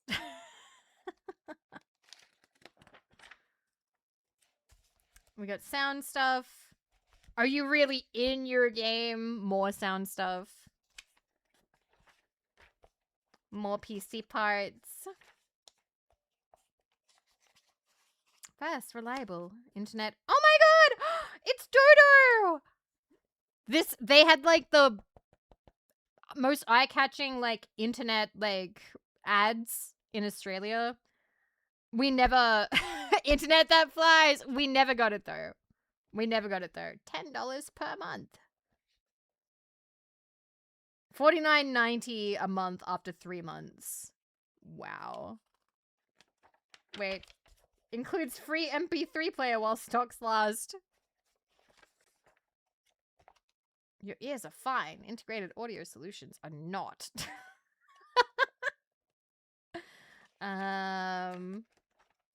Okay. Oh, ISP directory.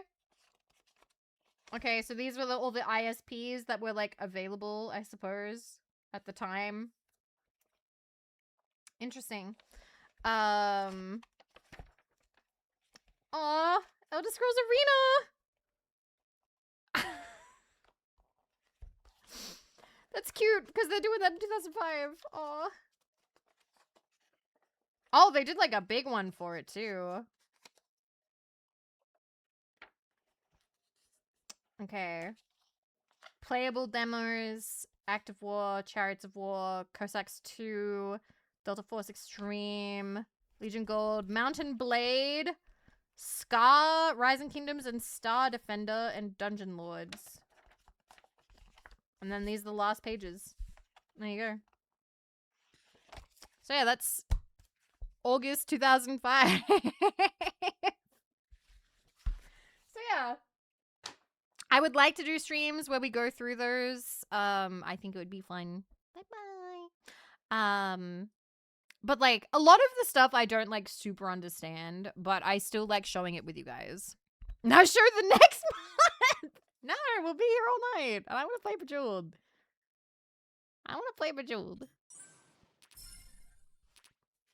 Wow. I hope we get more. I've got plenty. I have a lot of them. I was basically given like 20 or 30 magazines, so I don't know how many PC power plays we have. Most of them are Hyper, and Hyper has a bit more of like a teenage sort of like feel to it, I think. PC power plays seem to be a little bit more mature, and I think that's because it was aimed at people who owned PCs, which back then, 2005, was typically adults. Any K-zones? I think there's one K-zone, but I don't know which one. I could be wrong, though.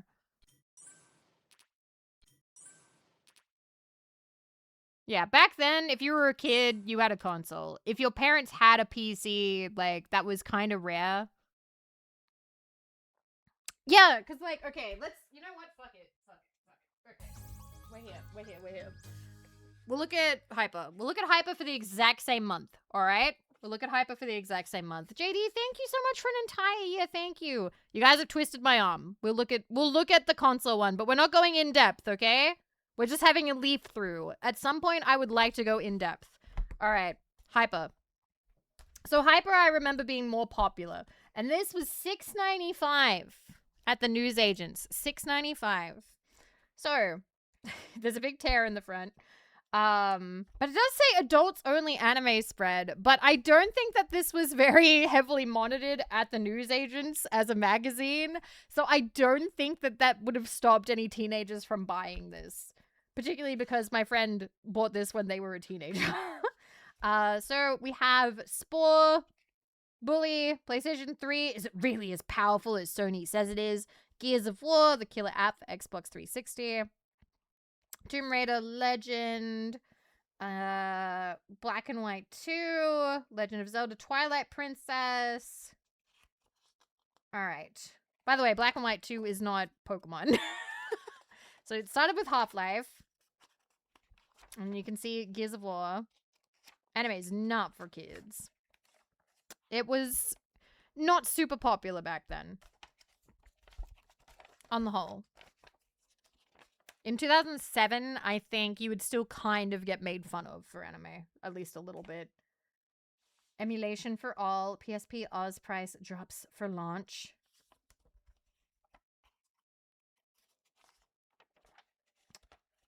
We've got the subscribing. I'm going to pioneer DVD recorder and home theater system in one. Xbox 360. The Xbox 360 is finally a reality, and it's looking hot. Forget the awful MTV special and lukewarm press conference. Microsoft have done a number of very smart things in putting together the hardware and services that will be the backbone of their next generation. Wow. Okay. The third aspect Microsoft... Wait, So, from 3D to HD... Your online ID. The third aspect Microsoft are really pushing is personalization. They've built on the gamer tag from the first Xbox Live service to create the gamer card. This keeps track of what you've achieved in games and you've played, your gamer score, and your reputation. More on this in the interview that follows. You'll be able to join a gamer zone, which is an indication of how seriously you take your gaming. The categories are family, R&R, underground, and pro. And the basic idea is if you want to trash talk and be competitive, go into the underground or pro. Well, if you just want to have some throwaway fun, family or R&R, maybe more for you. Oh my god, I never heard about that. So I didn't have an Xbox, okay? I didn't have an Xbox. I don't know about any of this. I'm guessing that's like Perfect Dark stuff, okay? Detachable HDness. Is that a joke on detachable penis? Like the the song? Yes. What the fuck? Contrary to some of the rumors over the last year or so, every 360 will have 20 gigabyte hard drive for saves, downloadable content, and so on, and it will be detachable, meaning that bigger models may be released in the future. I see. Okay. And then they have like a big interview with Jay Allard, Microsoft's corporate vice president, chief XNA architect, and all-round Xbox visionary. I don't know who that is. I don't know if he's like super famous or not. Sorry.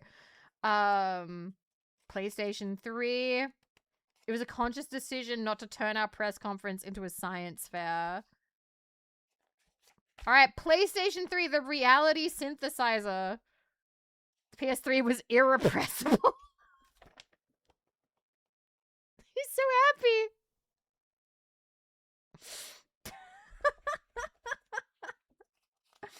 Oh my god. The graphics. Oh my goodness. And then it's got the specifications down there. Alright, the maturing of Link and other Twilight tales. Look, there's Midna. You'll love Midna.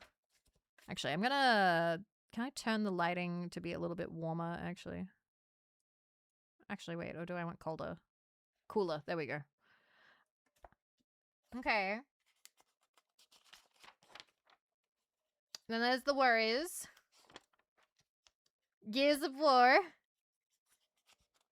That's when they weren't appreciating Wind Waker yet. Perfect Dark Zero. Oh my god, the movie. I love seeing ads for old movies. Wow. The Fantastic Four.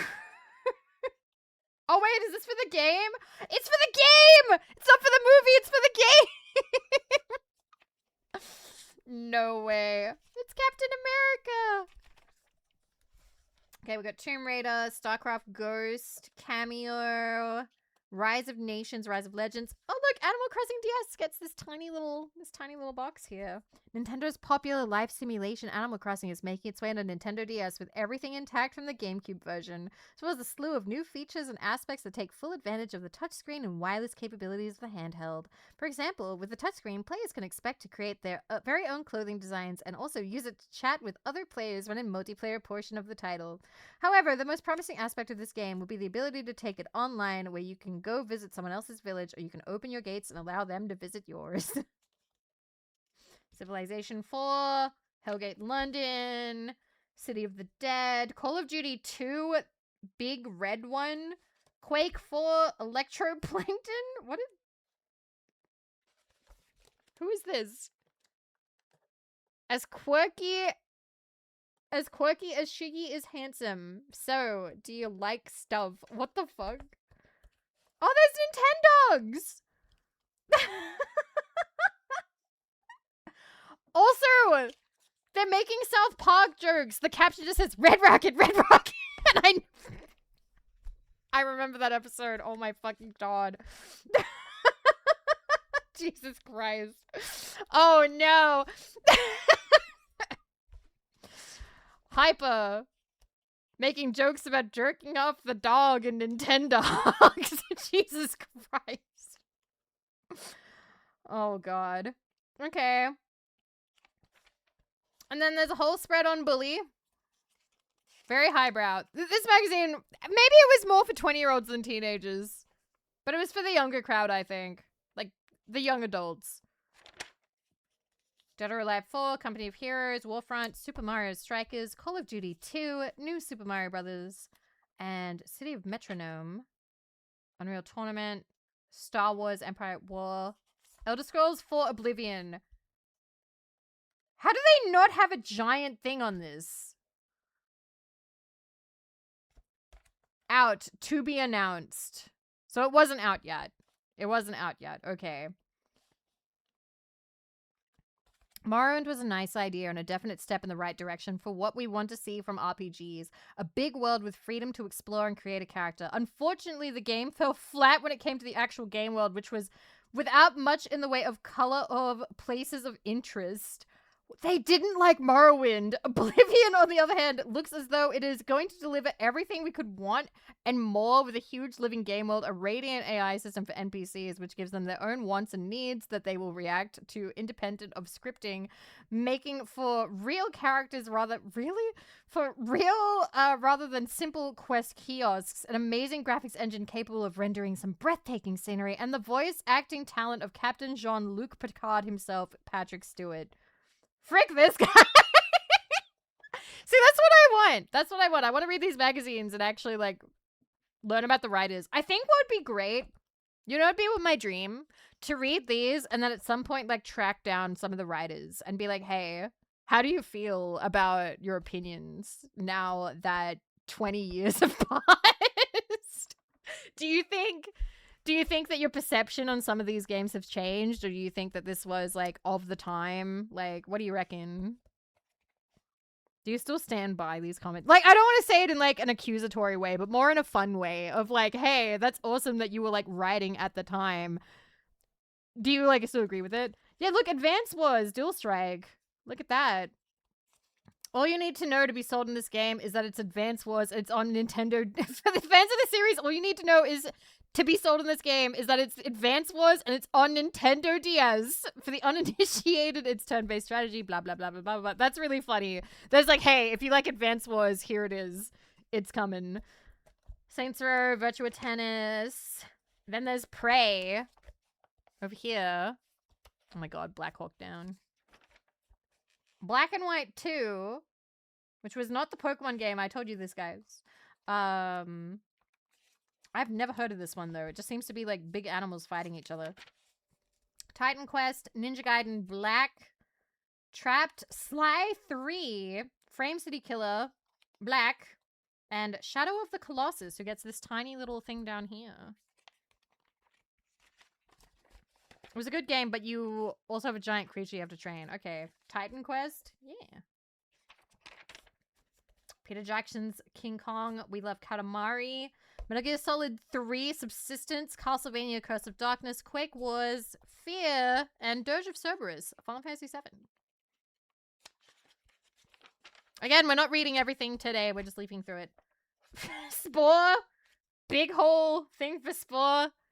Remember Spore, guys? Hitman, Blood Money, Far Cry Instincts, Ghost Recon 3. Whoop. Oh, Okami! Okay. Lemmings, Devil Kings, Burnout Revenge, Just Cause, Genji, and Need for Speed Most Wanted. Spore was gonna be so big. Top Spin 2, Full Auto, Mario and Luigi 2, Twisted Metal Head-On, Battlefield 2, Modern Combat, Pursuit Force, Getting Up, Contents Under Pressure, 24 the game based on the TV series, Pokemon XD Gale of Darkness. Look at that. Nintendo is saying that Pokemon XD is the first full Pokemon RPG on GameCube, and it's about bloody time. The XD stands for Extra Dimension, with the game taking place in a different universe to the handheld games. But on first glance, Gale of Darkness actually has a lot in common with Colosseum. Okay. Spartan Total Warrior. Well, we're going. Dragon Quest number 8. Tony Hawk's American Wasteland, Prince of Persia, Kindred Blades, SOCOM 3, and Scarface, The World Is Yours. No shit, it's a sequel. We've got the box set for Ninja Scroll. Available at Borders. Come on, guys, let's run down to Borders. Oh, wait. I love Borders so much. I was so sad when it went away. Valve Story. Okay.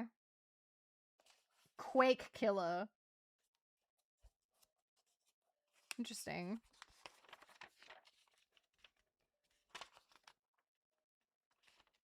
Half-Life Aftermath.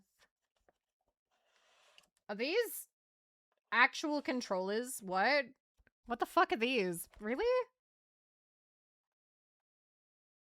There's ugly and stupid, ugly, stupid, and pointless, and then there's these, the so-called freak controllers from electronics giant Philips. According to Michael O'Neill, CEO of Philips Peripherals and Computer Accessories in North America, gaming continues to penetrate the market at an exceedingly high rate, and Philips is prepared to provide unique products to meet the growing demand. We can dig that, but think that Philips may have been a little off the mark when they thought that there was a demand for incredibly ugly, tacky, and hugely uncomfortable-looking third-party controllers. eBest already has that market covered. Wanting to make a unique looking controller is all well and good, but something that is meant to sit in your hands for long periods of time should in no way be spiky or lumpy. They're kind of awesome, but they are really impractical. Like, these would be nice, like, pieces to, like, just own. I had the Xbox One at the top. I feel like this would be nice to just have on, like, display. I can't imagine, like, using it. And then there's a mouse, which just seems to be like a circle. LG SV360, which I think is a phone. And it says price TBA, presumably a lot. Okay. We have ISP directory again. Guild Wars. Oh, reviews. Destroy All Humans. I just want to see what they rated stuff. Also, it's almost time for a break. Destroy All Humans, they gave 85. They gave 85 out of 100. Killer 7, they gave 78 out of 100. Darwinia, they gave 90. They really liked Darwinia. They said that the visuals are breathtaking. I don't know what Darwinia is. What the fuck? Killer 7 is a 10 out of 10 masterpiece. Well, they gave it a 78. They didn't like the gameplay. They gave the gameplay a 70. They liked the sound and the visuals, but they didn't like the gameplay.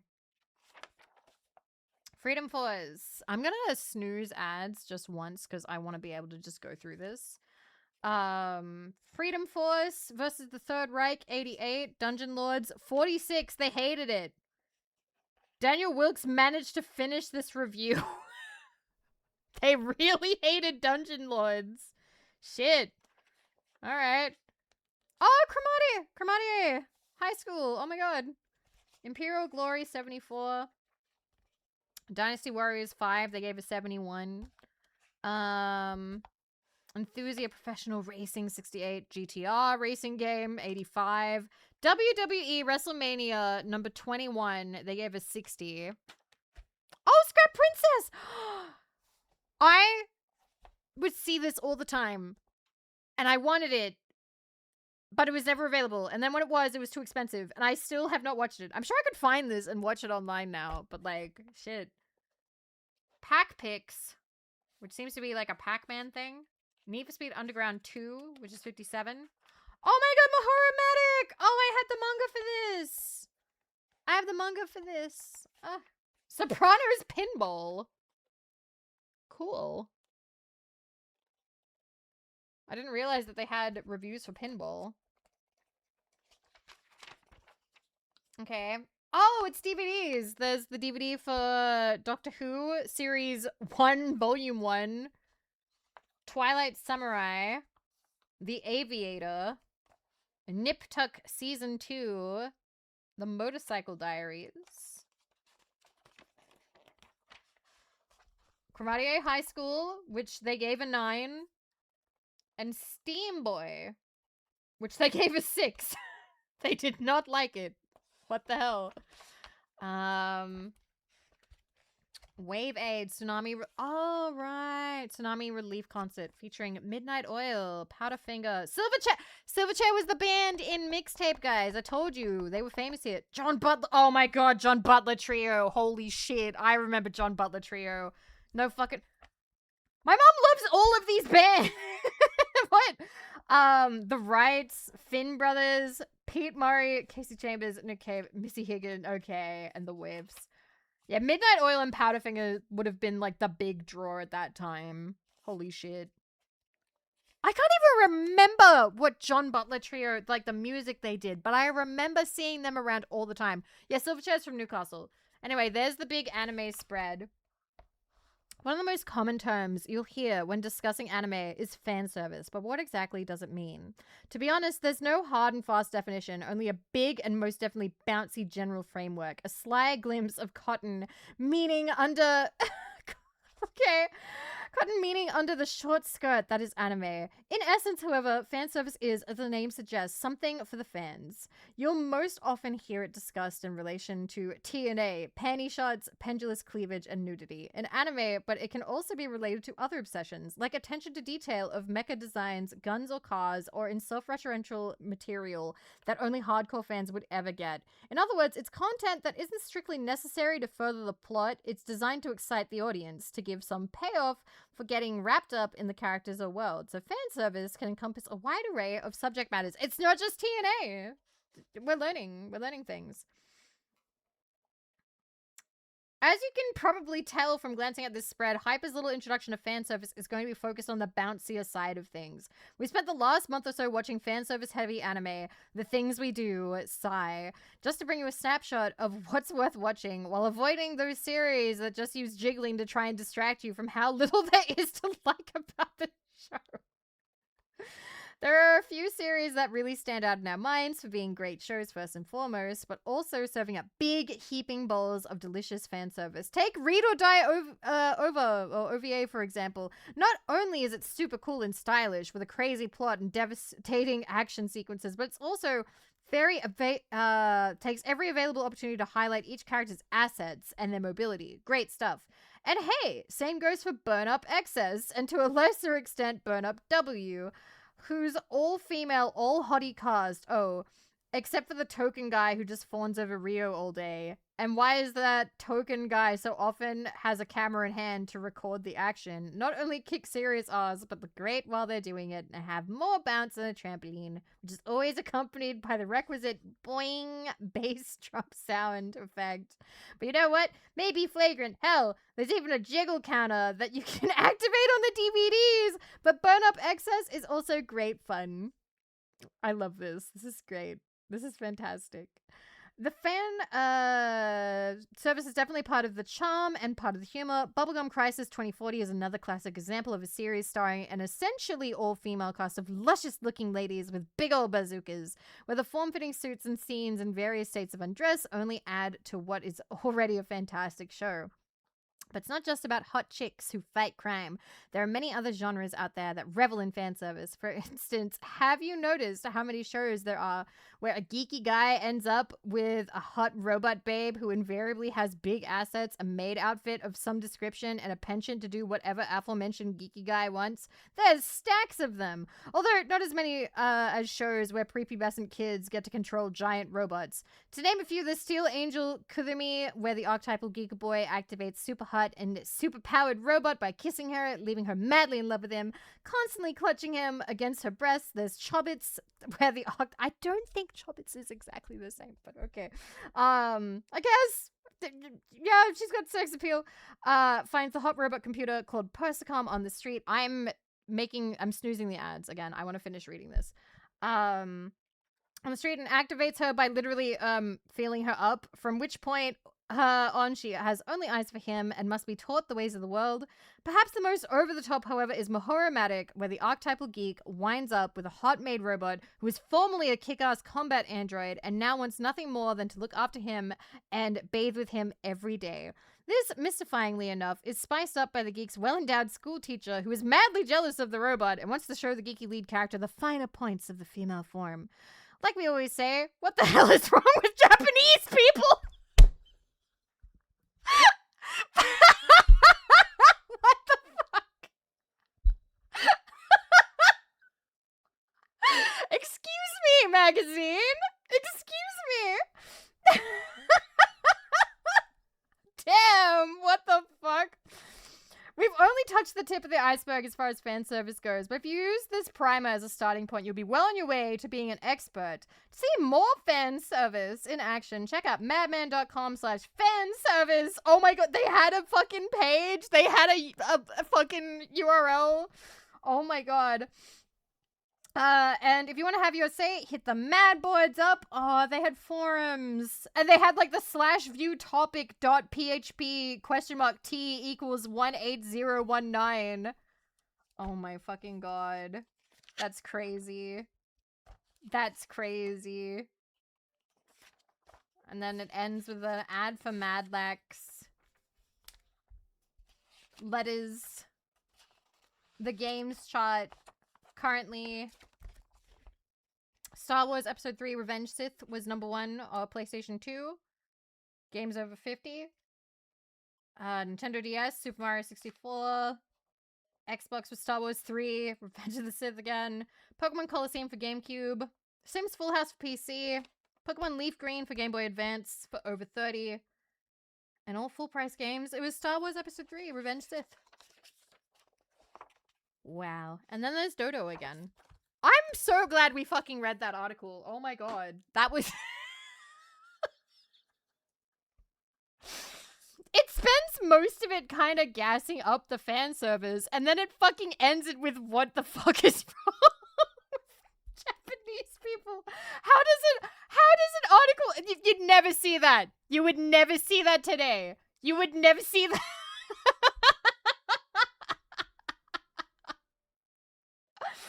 Oh my god. Okay. You need more. We will definitely have to read more in the future. But we're gonna take an ad break for now. I need to have drink of water and run to the bathroom. I will see you guys in 3 to 5 minutes. Be good. I'll see you soon. Thank you for being patient. That was Anime Stimmy Time once again. Yay, yay. Thank you very much. Whew. All right, we're gonna do a bit more Bejeweled, and then I may call it because it is after midnight. But I've got a little bit more in me. I've got a little more in me. But that was fun. That was fun. All right, we had to destroy the cube, and that's why I didn't want to.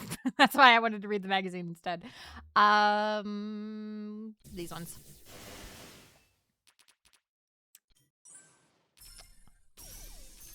I don't know. I do just find it really interesting to look back and be like, wow, this is what people thought back then. And this is how people wrote back then. I'm so glad I looked up and saw that. Jesus Christ.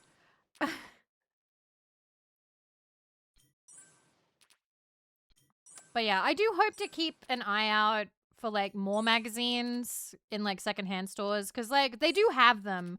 When I talked to the guy at the secondhand store, he was like, typically, magazines don't last very long. in secondhand stores. And I was like, oh, they're popular. He went, no, the sewing ones are popular, but only if they still have the stencils and stuff, which is kind of rare. The reason why they don't last long is because people in secondhand stores are fucking animals and will just manhandle everything, and magazines can't last. Magazines cannot last. Like, if you go into a secondhand store, you can only imagine how much of their, like, the items get, like, shattered or broken on the daily, right? But when it comes to, like, magazines, they're made of paper. So, like, people are shuffling around, moving them around, stacking them poorly, picking them up, ripping them with their hands. Like, it's not like a book. It doesn't have, like, a cover to really protect it. It's all made out of fairly cheap paper. So it's a little sad, and I really did want to, like, pick up as many as I could just to save them, but... yeah, grease from fingers as well. I remember I was curious whether, like, comic books did really well, but I imagine that they would probably move faster than magazines.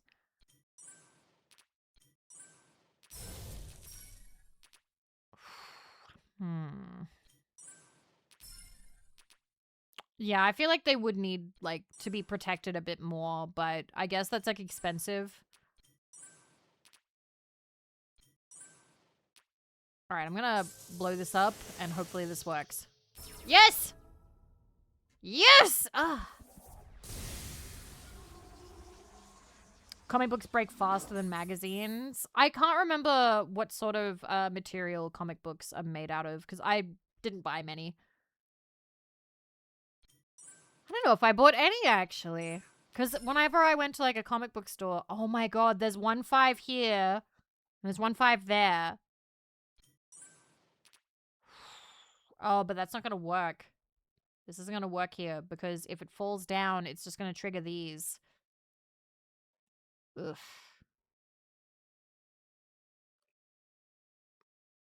Alright, I'm giving up on it. No! Ow! That sucks. Ah, damn it.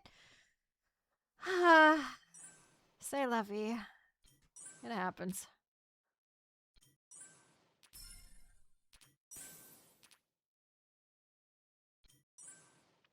Old comic books were closed in the newspaper. Okay. I remember my dad said that he had comic books when he was younger, but he read them to death. He never thought about collecting them or anything. Although, to be honest, most of his possessions he didn't get to keep because, you know, he was homeless for a time, and I think his mom threw out most of his stuff after she kicked him out. I think the one thing I remember him being the most sad about, like, losing was he lent a vinyl to... oh, yeah, it does. It does suck. He lent a vinyl record to a friend. And I remember him telling me this story. And he was like, can I have this record back? And the friend was like, oh, yeah, in a bit. And then for some reason he went out. Maybe he went outside to smoke or he went outside for something. And in the back of his friend's car, fucking warped from the sun, fucking melted, basically, was the vinyl that he lent his friend. And he was just like...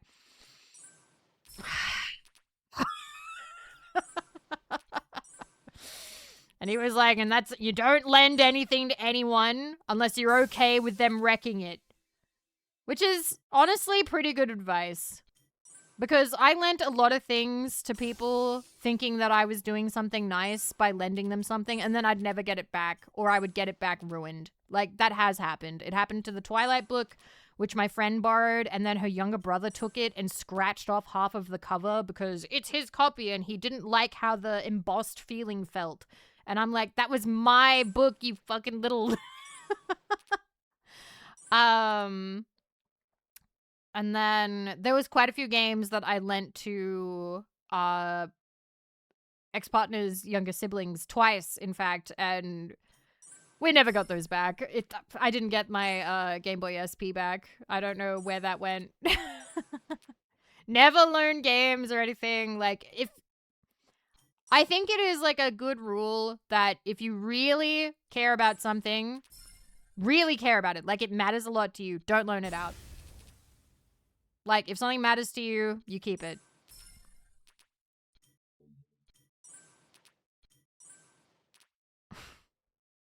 Check Twitter. I will check that in a bit. I'm very much in the zone. I don't want to grab my phone, but I'm happy for you. Oh, Kivana just gave me a shout out. I'm guessing she went live with Bejeweled. I'm guessing she's gonna play Bejeweled. Aww. We did that, guys. We're making people play Bejeweled.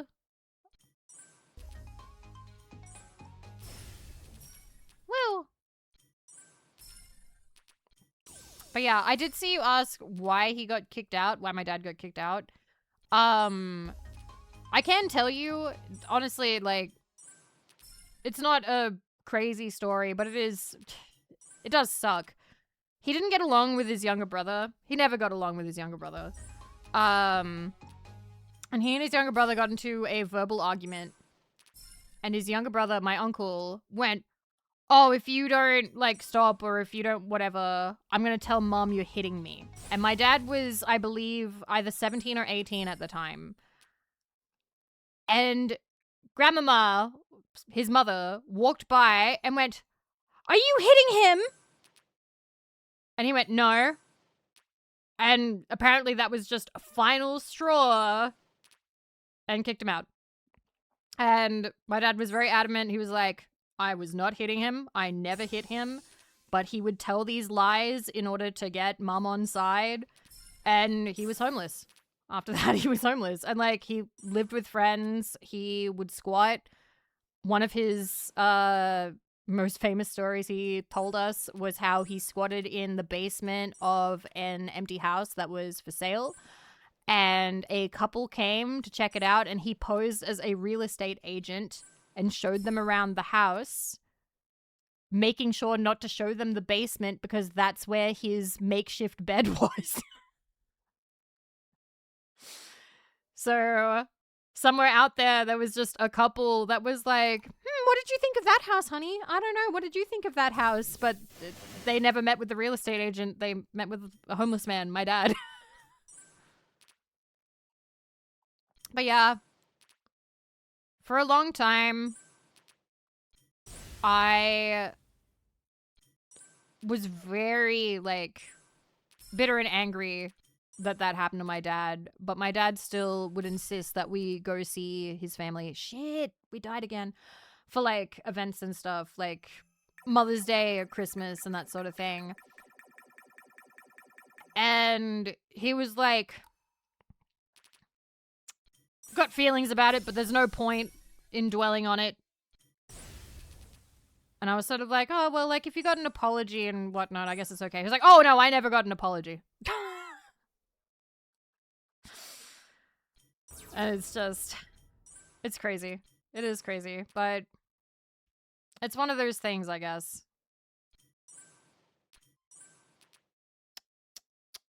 Do. Okay. Get along with that side of the family at all. I like my cousins. And I personally, like, my uncle has always been, like, fine towards me. But, like, we've never really talked as adults. And he didn't really talk to me much when I was a kid. Because, like, we had nothing to talk about. But I liked his children. His son and his daughter. They were very lovely.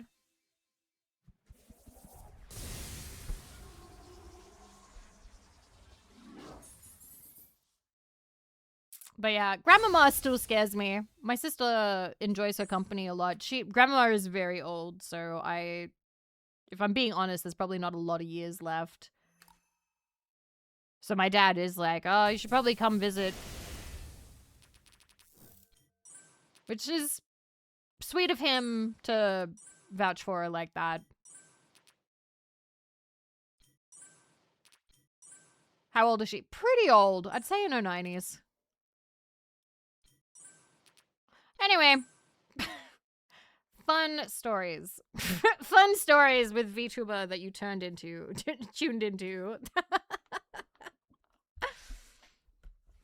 Okay.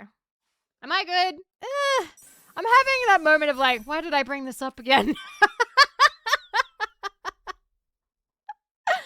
But it's all good. I don't think we will go for too much longer though. Shit, I've turned into Vivi. Sorry, it happens. Jesus, okay, that's a sign. Dying on level 2 after dying the first time. We're fine. Alrighty. I had a nice time today. That's what you have the candy bar for. True. But not today. I think that we're good for today.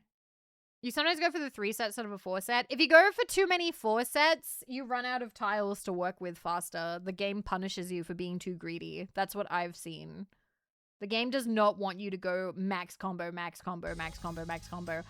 Oh my god, Stomp!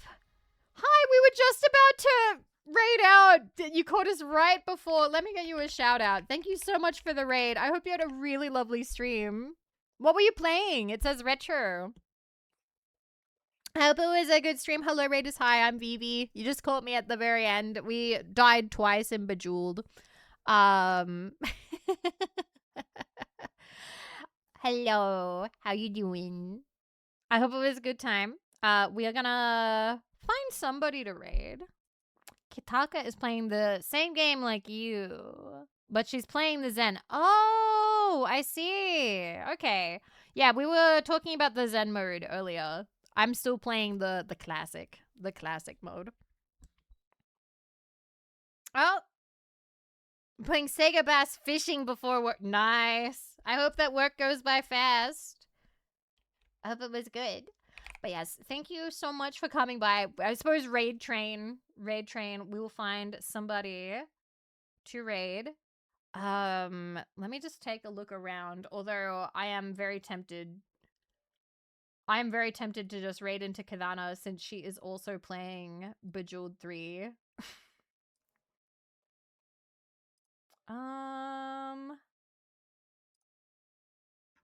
I think we will for today. Because when was the last time we raided Kadana? Oh, it was a little while back. It was like on the 28th and it's the 4th. It's been like a week.